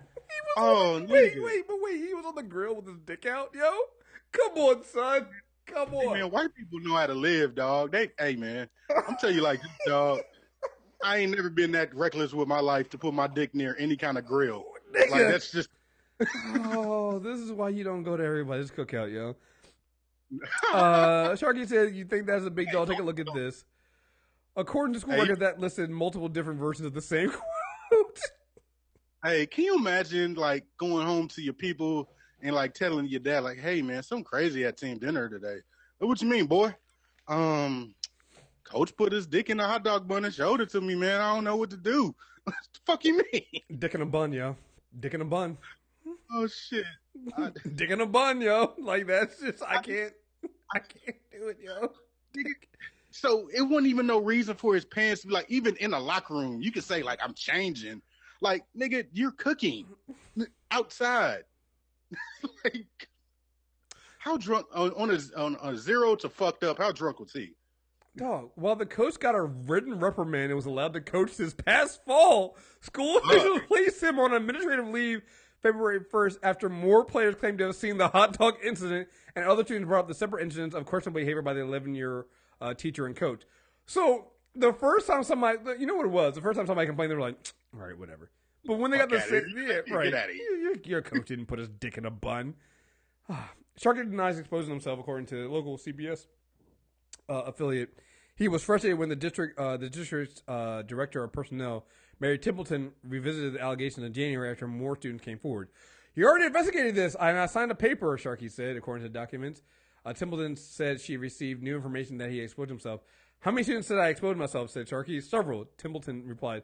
Oh, come on, how many? Sharkey said. Numerous, said Templeton. Oh, please, several? Numerous, Sharkey said. Templeton eventually told Sharkey 3 students had reported it. No. Sharkey. No, you're not allowed to be frustrated when somebody investigates you for putting your dick in a bun and showing some high school kids, sir.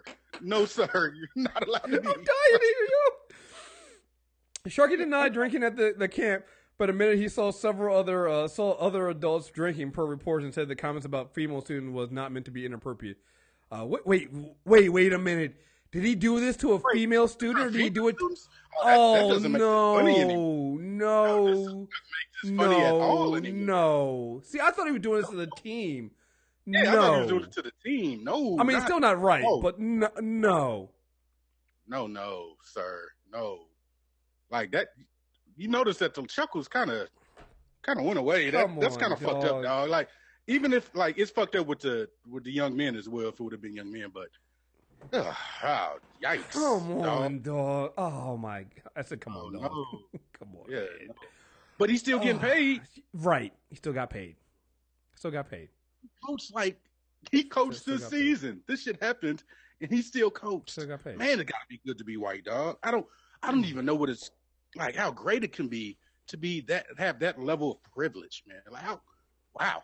You know what? I was gonna say this for the end, but I'm gonna do it right now. You say good to be white, so I'm just gonna throw this in there. It's kind of Trump's America thing, so we'll just go ahead and throw it in now. Speaking of good to be white in Arkansas. Arkansas exempts stadiums and sporting events from new gun law.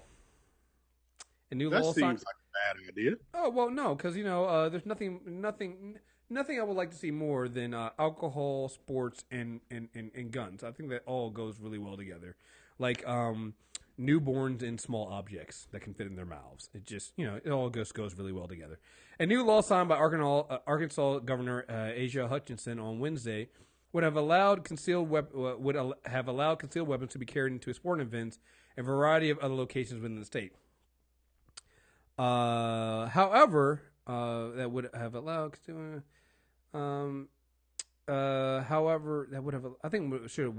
not have allowed. However, Andrew DeMello of the Associated Press reported lawmakers voted Thursday to exempt stadiums and sporting events from the law shortly after it was signed by Hutchinson.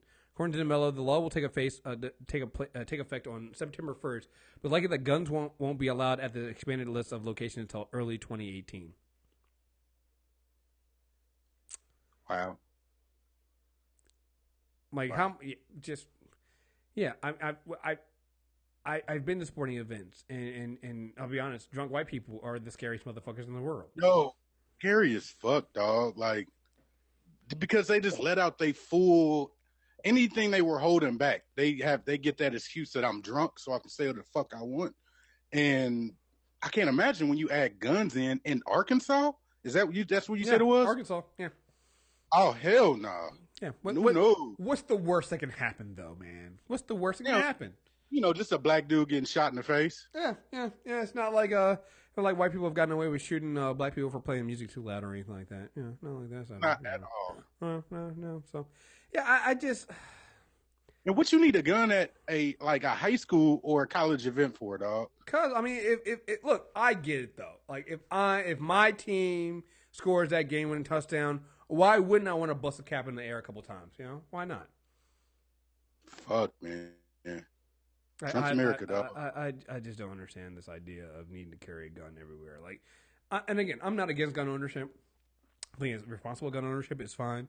I think what we miss from all of this is the term responsible gun ownership. Like, people don't really focus on what that means, and that's the bullshit to me. Like, come on. Yeah, like all of my family members have guns, right? But at the same time, they know how to handle them motherfuckers, and they know when they drunk, they probably don't need to have them around. Like, damn it, man. Yeah, it's just one of those things that it's gotten old at this point. But like, yeah, I don't know what to do with this. All right, let's move on to some other stuff here. Let's see, what do we have here? I'm gonna do something. I gotta move. Ignore this link that I'm about to send you, but I'm about to send it to you anyway because I got I need to open it up on my browser on thing. So, oh shit, no, that's not what I meant to do. No, we're doing it in Trump's America. You say what? Oh, you see the ACA or the healthcare bill? No, what happened? They just pulled it. They pulled it officially. Yeah, I mean, we can talk about that now while I'm getting this article together. Yeah, you could kind of feel that coming. That they were going to do that because like, and I said this last week.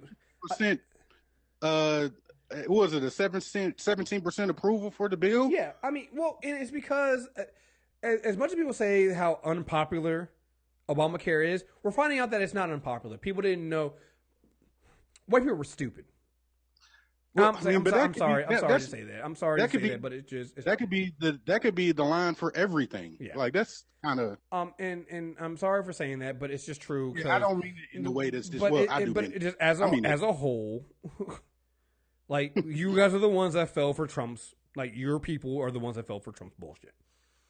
As a whole, it's just what it is, and you fell for the Republicans' bullshit too for the last 6 to 7 years.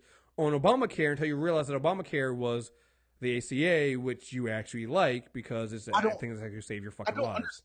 I don't understand how you don't know they're the fucking same. Yeah. I literally don't know how you don't. People are fucking idiots. So, and like I said last week, I was talking to Leslie.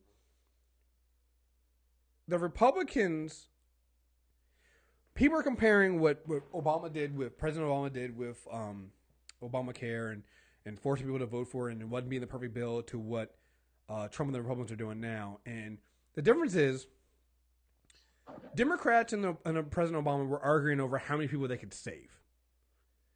Like, there were some people on the left that wanted more universal coverage to cover more people, and that's always a good argument to have. The Republicans are literally arguing over how they can save more money by kicking off more people. It got down to the point where this new bill, I think they actually lost votes on it because the new bill started listing out things that they weren't going to cover, essential things like I don't know, pregnancy. They said essential health needs, bruh, like checkups. That means the way to repeal to the Freedom Caucus that they were calling it, which I hate the Republican names from their caucuses because it's always the opposite of what they fucking mean, right? Pro-life is not really pro-life. Right. Freedom Caucus really is about freedom. Like, the way to sweeten the pot for that Freedom Caucus was for them to really strip out, in order to get more vote, try to get more votes for the health care bill. The Republicans were trying to strip out health care. Like, that's what it was. Like, in order to get Republicans to vote for this, you had to strip out health care. Like, like when people go, oh, well, I'm a Republican, I'm not that. No, you can no longer claim that. You can no longer claim that you're a Republican, but you're not. No. Because these people you gotta look and see what side of history you're gonna be on, dog. Even if you don't really believe in this shit, like for your own self-interest, like these people ain't even working in their own self-interest at this point. I don't get it. It drives me crazy because, again, everyday Americans put themselves on the line and put themselves through bankruptcy for their health. Right. And for their family's health and for their friends' health and things like that. Yet and still, you have Republicans over here whining, complaining about it costing too much, while at the same time trying to increase things like defense spending or paying for this motherfucker Trump and his family to stay in Trump Tower or to go to Mar-a-Lago or to do everything else but be in the White House and do his fucking job. Like, how many work has he really done? If you want to be honest, I mean, if you leaving on a Friday, you're not getting back to Monday afternoon. If you really, like, if he was really taking the job seriously, obviously we know he just signing bills, but like if he was really taking it seriously, we've only been in the presidency 60 days. He's taking a vacation every weekend.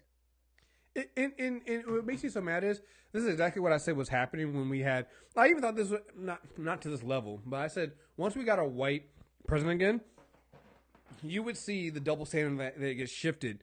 It was Hillary Clinton, it'd be a little bit different because she's a woman, and obviously that comes with sexism.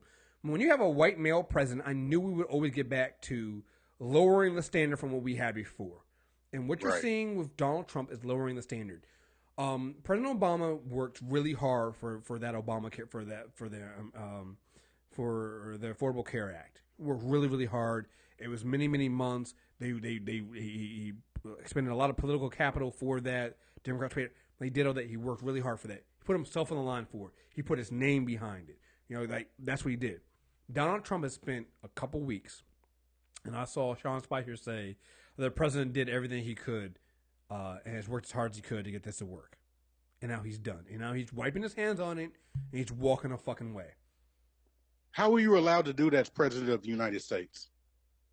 How are you allowed to walk away from something that will impact most of your, just in general, the entire nation? How do you walk away from that he ain't got a good conscience, but in any kind of conscience, even a bad one? Because he's an old white guy with money. I mean, honestly, I'm not even trying to be funny.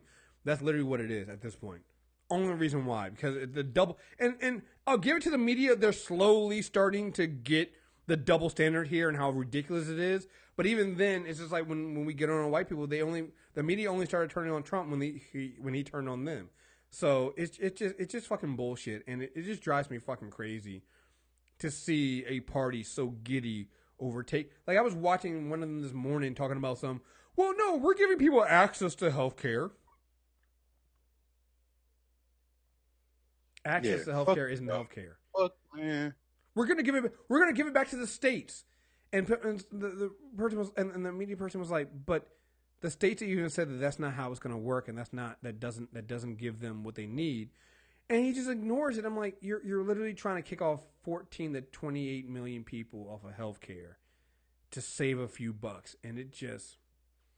And you're still in the pocket with the insurance companies. Oh yeah, and insurance companies are saying like, "Hey, this is gonna fuck a lot of people up, man. Do y'all sure y'all want to do this?" No. And they're still like, "No, we don't care." Also, this weekend, Trump, I want to say, in addition to this healthcare bill, and I'm not even getting into the wiretapping thing, which everybody said is just not true. And even though the Republicans it's just bullshit. Trump voters are idiots, and I just need to say that. Here's a video I want to play real quick. Let me see if we can. President Trump wasn't set to arrive until the evening, but that didn't stop these ardent supporters from arriving very early in the morning. and Mike Carroll was near the front of the line. I've got a copy of March 1990 Playboy interviewed with Donald Trump. Carroll waited in line for hours in hopes of getting a Trump autograph on that magazine. This man was waiting in line to see the President of the United States. It's the only time I'm ever going to call Trump that. Till he can get Trump, hopefully, to sign his Playboy magazine that has Trump on it. Playboy fucking magazine. Oh, my God. This is who we have leading the free world, dog. And this is who is supporting him. Like, I can't tell who I'm more disgusted at. I think actually the more disgusted at the supporters. Because, long after Trump is gone, we have to live with these motherfuckers. That is very true. You make a very good point. The FBI director was testifying on Capitol Hill. The FBI is investigating whether there's alleged links between Russia and the Trump campaign and whether any crimes were committed. Does that trouble you? It really doesn't. It doesn't. I look at it as just a minor issue that. It's a minor issue that the Trump campaign might have been working with a foreign government to affect and change our election. Like. Minor, but I bet you if you ask this person about President Barack Obama's birthplace, that he'd have a different answer. But interesting. Okay. Oh, now I'm saying he can't. Oh, come on, don't do that to me now. Now I'm saying I can't play the rest of it. Oh no, come on, I gotta play that. Maybe I hope you ain't using Firefox because I. No, I'm using. Am I using? Oh, maybe I'm using. Am I using? Firefox? Yeah. I had to delete off my computer a couple days ago. No, this is Chrome. Yeah. But yeah, man, it's crazy to see the leaps these people are willing to make when they are, remember, they're Ronald Reagan Republicans, right? Mm-hmm. You know what I'm saying? Like, can you imagine if Ronald Reagan, and first of all, I'm not holding him in any fucking esteem, by the way, but just imagine if he was the one working with Russia. Can you imagine back then what kind of shit would have happened? Compared to now, dog, like, they're willfully ignorant. They just want somebody in office that they feel is going to cater to them, but they're not being catered to. At all. Because they're idiots. I got it back, so here we go. We're committed. All right. Does that trouble you? It really doesn't. It doesn't. I look at it as just a minor issue that I think is just perpetuated by the media. Also thinking it's minor, this minor. I'm a third generation. My papa was a miner too since the 30s. Paul Miracle says many of the accusations he's heard about President Trump are unfair. I think he's doing a great job. So you don't think he's getting distracted from all these other things going on? No, I don't think so. Many here think any... Hey, Mr. Coal Miner.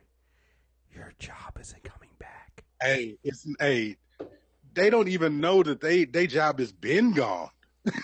like he's actually dressed as a coal miner at this. I'm not even lying about this. He's like dressed like a coal miner at this event.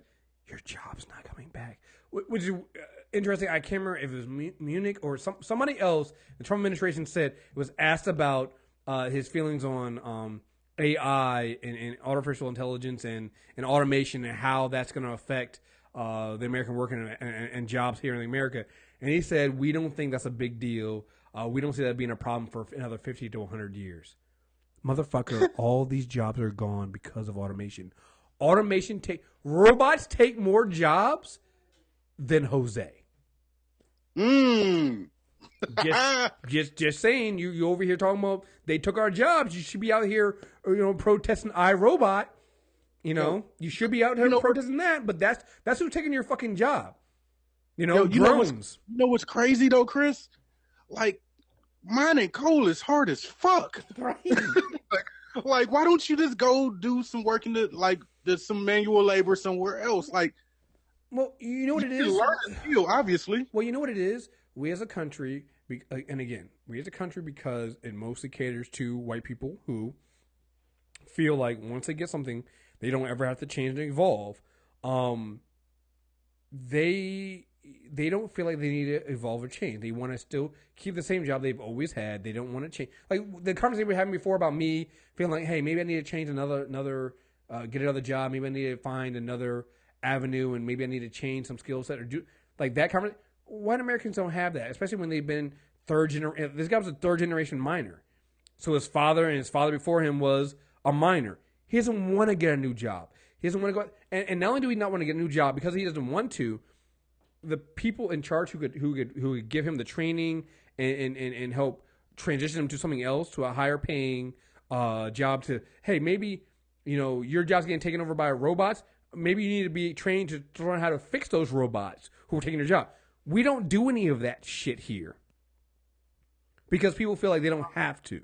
And so because we don't have that training there, people will never get jobs. And these places that lose these factories and lose these things to automation and ship, they have nowhere to go. And it's just it's fucking bullshit. So when the Trump administration is saying, oh yeah, automation, that's going to take jobs, it's 50 to 100 years away, that's been happening for 50 to 100 years, guys. Like, you're already behind. And these motherfuckers don't think that, and they're over here talking about bringing coal jobs back. Coal jobs aren't coming back, you fucking ignorant backwater motherfucker. Sorry. Possible Russia links aren't such a big deal. And have no problem with Donald Trump once asking Russia to find Hillary Clinton's missing emails. I think that all of our superpowers in the world interfere with everybody's elections, and if by bringing out emails for somebody as evil as Hillary not being president, by all means, please bring it out, because as evil as Hillary. Did she just say that she believes all elections are interfered with? Did she really say that? Wow. It was okay that Donald Trump said that. I think it's... That he wanted Russia to release those emails. Absolutely, because it's the truth, and I feel like our media is so liberal in the United States. Why not if our people aren't going to do it, let's let Russia do it for us. The follow-up question should have been, what was in the emails? She doesn't have any idea, Chris. Because I don't believe she knows what's in the emails. So, and if she does know what's in the emails, she still doesn't understand the magnitude of it. No, doesn't give a shit. Doesn't give a shit. Oh, boy.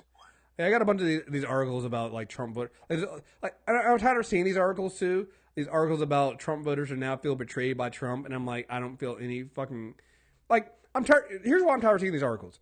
I'm tired of seeing these articles because what about the people who, like the black people, the brown people, the people of color, the women, not white women, the women who knew what Trump was up front and try to tell these same people. Like, I'm just tired of seeing this. Like, there's this article now about, I felt betrayed. The Trump guy who went to 45 of Donald Trump's rallies last year. And that, Craig Moss, who now feels like he's saying about Trump and his late son who died of a heroin overdose, but now feels betrayed because there's all this talk about, and I'm tired of hearing all this stuff about opioids and heroin addiction, and we need to get help for that shit. I don't hear none of that shit. Where was that shit for crack in the black community? Watch whiteness work though, dog. Like, they about to have all these people out here fixed. So right. So now you're all worried about that, and white America's worried about it. But here's the thing: Trump's budget and this healthcare bill cuts funding to those things, and so I believe drug addiction was one of the things, the essential healthcare things that was going to be cut out of this healthcare bill. So now all of a sudden, white people it's that thing where white people don't care about shit until it affects them. Right. And here's the thing, and they have to find out from other white people that it affects them, because we black people were telling them this affects you, didn't listen to us during the election. Now all of a sudden they see it, and now. I mean, I honestly hope they get what they deserve, man. Like, for good or bad, because I blame them for putting the amount of stress I have on in my life. Mm-hmm. I can link solely back to them, like to Trump voters. So anytime you get no sympathy for me, like, period. Yeah, no, absolutely. I'm just this. You guys brought this on. You guys have to live with it. Fucking deal with it. And I'm sorry, but fuck you. I just I got nothing for you, dog. Like, keep it moving, man. Because not you, but them in general. Oh yeah, keep that shit moving. They're like, get out my face with that. Especially with the opioid thing. When our family and families in our community that have been struggling with that since the 70s. What drives me crazy about that is the same president that Republicans love looking to and holding up, Ronald Reagan Republican, stuff like that. He's the same one that cracked down on crack and it was harsh on the black community for that and gave no quarter to us for that. Now the sudden that, heroin is running through the white communities, and quite honestly has been, now the sudden these same Reagan Republicans want to talk about dealing with the heroin addiction with compassion and shit like that. Like, seriously, I'm with you. Fuck you. Go fuck yourself. Like, it's just it's so fucking full of shit, man. All right, let's move on. Like I said, we're gonna keep it kind of short on the Trump news today, so we can get you out of here in a few minutes. So we're gonna move right into great moments in white privilege. Good. Oh, come on, play, man. Here we go. Play, motherfuckers.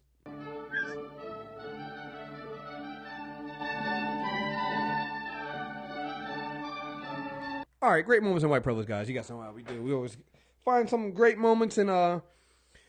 I'd like to go back privilege to what great moments have been previously. So far, I've had the one with Hercules the slave, and I've also had the one that the New Wakanda, where he brought the land for his daughter. So I'm waiting to see what this one is. You see, you're about to get the trifecta. Kid, you got a good one. U.S. citizens on spring break in Mexico chant "Build the Wall." Oh shit! As the Trump administration continues to peddle its vision of expanding a U.S.-Mexican border wall, U.S. citizens spending spring break in Cancun took to chanting "Build that wall" while on vacation there. I saw that video. I didn't know it was in Cancun. As reported in an editorial in the Yucatan Times, a local Mexican outlet, a young couple on their honeymoon witnessed a chant while aboard the cruise ship Pirate Ship while sailed out from Puerto Juarez last week. Today I was with Sully, my wife, who's a native of Mexico, watching an entertainment show off the coast of Cancun aboard a boat. At the end of the show, a flock of Americans, maybe under the influence of alcohol, maybe not, come on now, began to sing the infamous "Build That Wall" chant louder and louder. They do know they in Mexico, right? And they can get taken, right? Like, this ain't America. Like, in Mexico, you will get taken and your head chopped off real quick. What makes this even a greater what makes this even a greater great moment of white privilege is Mexico has its own immigration problems. Oh. American retirees. Oh. That's good. That's good. Kick their ass out. I ain't mad at you. Wow. It is estimated that 1 million or so American citizens live in Mexico. Many of them are retirees who head south of the border to enjoy the warm weather, great food, and lower cost of living. These retirees are generally welcome. They bring with them economic benefits, and Mexico has a visa for such people, the residente temporal, which it targets people who do not work in Mexico and are economically self-sufficient. Without an ignorant or a desire to get around sometimes complicated nature of Mexican immigration laws, however, some U.S. citizens in Mexico do not get documentation or end up overstaying their legally allowed period. It is unclear how many illegal immigrants from the United States reside in Mexico, though it is thought to be significant. Yo, so first of all, let's go back to the Build the Wall thing for a second. Like, the fact that you had the goddamn audacity to be in Mexico at an event partying and basically are saying, we don't want to come back here. Please build that wall. Oh, no. You got it wrong. They want to be able to come back there, but they never want the brown people to come back to them. Yeah, that's what I meant. I'm sorry. I reversed that. Yes. It's a one-way wall. Yeah, like, but we want to come back. Don't worry. We'll be back here next week. Wow. The goddamn, do you ever think that you'll ever obtain that much privilege in your life? No, and here's the thing, I'm not sure I want to, because I'm I sometimes think about it, I'm like, what if I ever had the power that white people have? And I'll be honest, man, I don't know how I'd act, yo. Like, you guys might not know me. I might be a supervillain. Yeah, dude, I think I might be. Like, I think I literally might become a supervillain. Like, I don't know, man. I think it might be good that I don't have that power, man, because holy shit, man. We look up and see you standing on top of Sears Tower or one of the towers and shit, looking down like, look at them. Yeah. Watching over the bridge. Fucking peasants. Honestly, the closest I've ever got to it is thinking about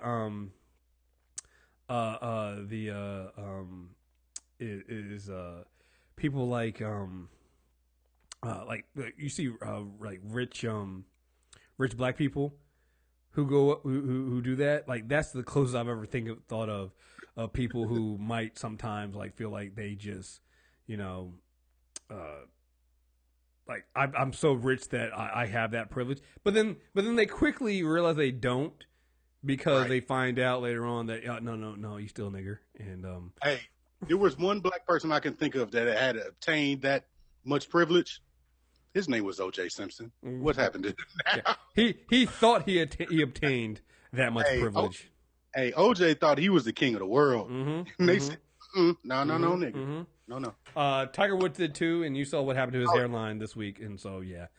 No, nigga. Like, see, what happens is, what they don't tell you is that as a black person, you might be able to obtain, like a visa into that, world. You can stay for a little bit.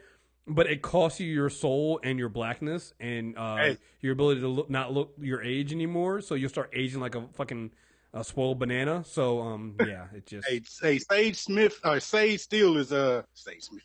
Sage Steele is like aging, like in front of our very eyes. Like we didn't really see it with Stacey Dash. Like Stacey Dash just woke up one day. Oh, yeah. Like Sage Steele is going right before our very eyes. Like look at her. Yeah. Yeah. All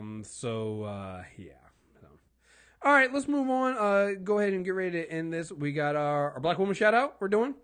Today is one that was sent to me back in January. I'm finally getting around to it. I said that's how many we have of these. All right, so again, I'm back to getting one in January. So if you guys are sending yours recently, you haven't gotten it. I'm only doing one today because it's kind of long.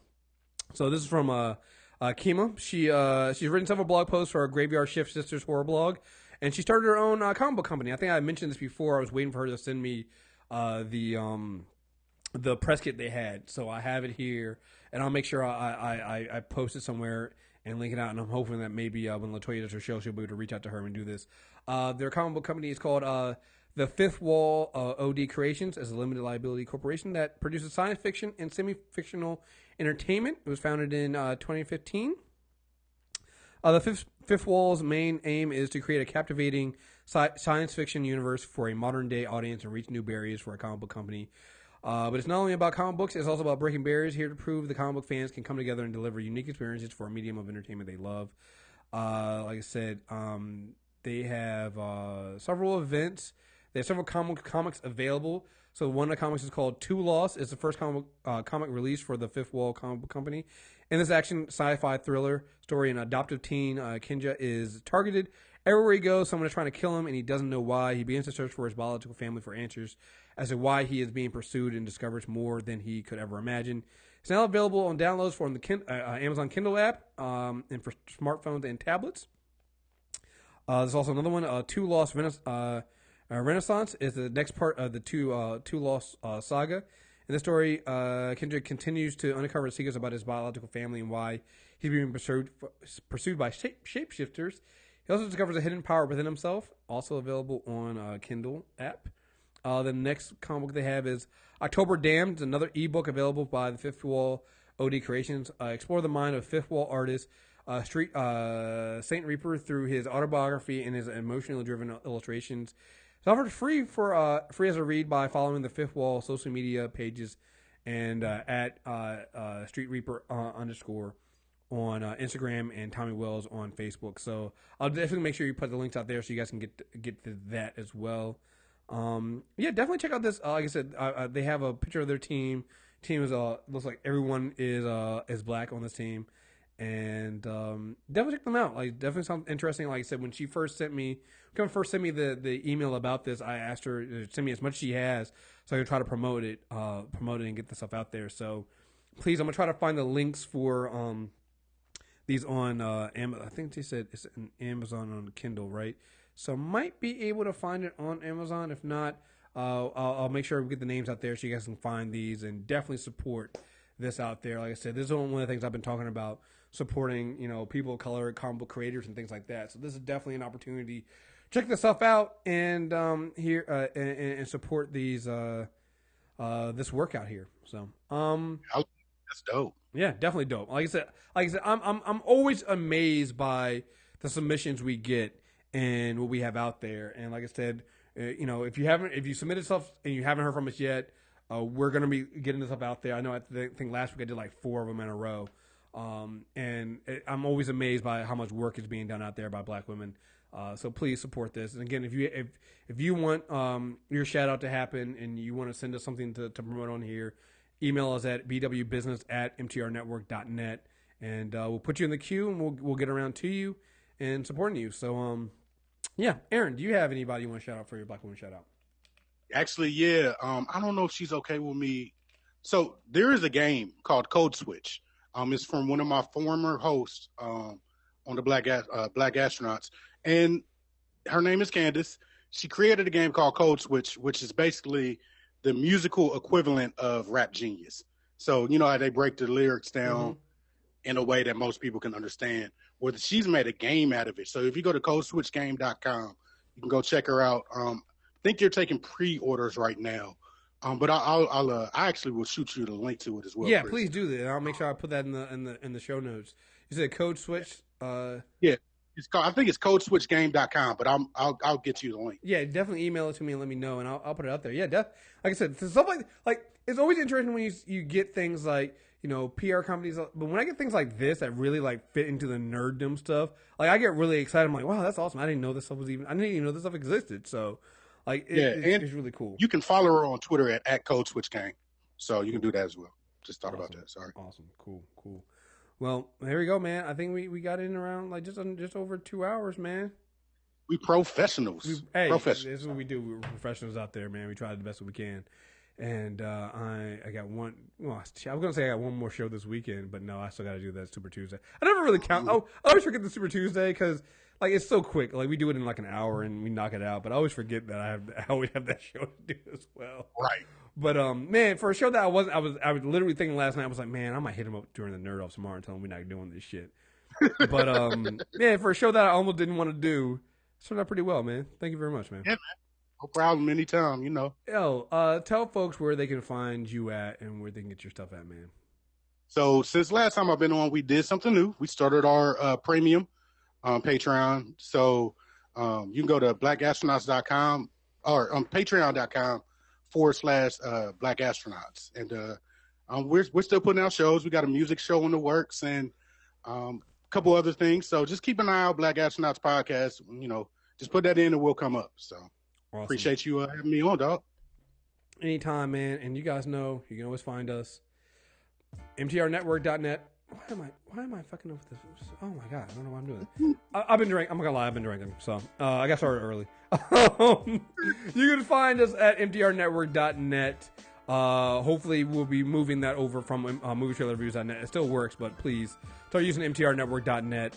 Also search for Insanity Check on iTunes. And definitely rate the show there. And check out the other shows we have. Super Tuesday Recap, Character Corner, all those things out there. The movie review stuff. Unanimous Decision. I don't tell enough, but D Palm doing an amazing job with Unanimous Decision. And like we said at the beginning of the show, sign up for the MTR Premium stuff, guys. $8 a month. Ton of content coming out there. I already put 2 shows up today. There's like 3 more coming out. So yeah, man, just join in there, and we're great. We're taking a little break from the Character Corner. All right, we'll be back in April, more than likely. Well, obviously because end of March, but probably like middle of April we'll be back to finish up part 2 of Green Lanterns, and then we'll get right back into it. But we need a little break for all the stuff we've been doing. But yeah, folks, we love doing this, and we're gonna keep doing it. So again, thank you guys very much for listening. Until next time, we're out of here. Peace.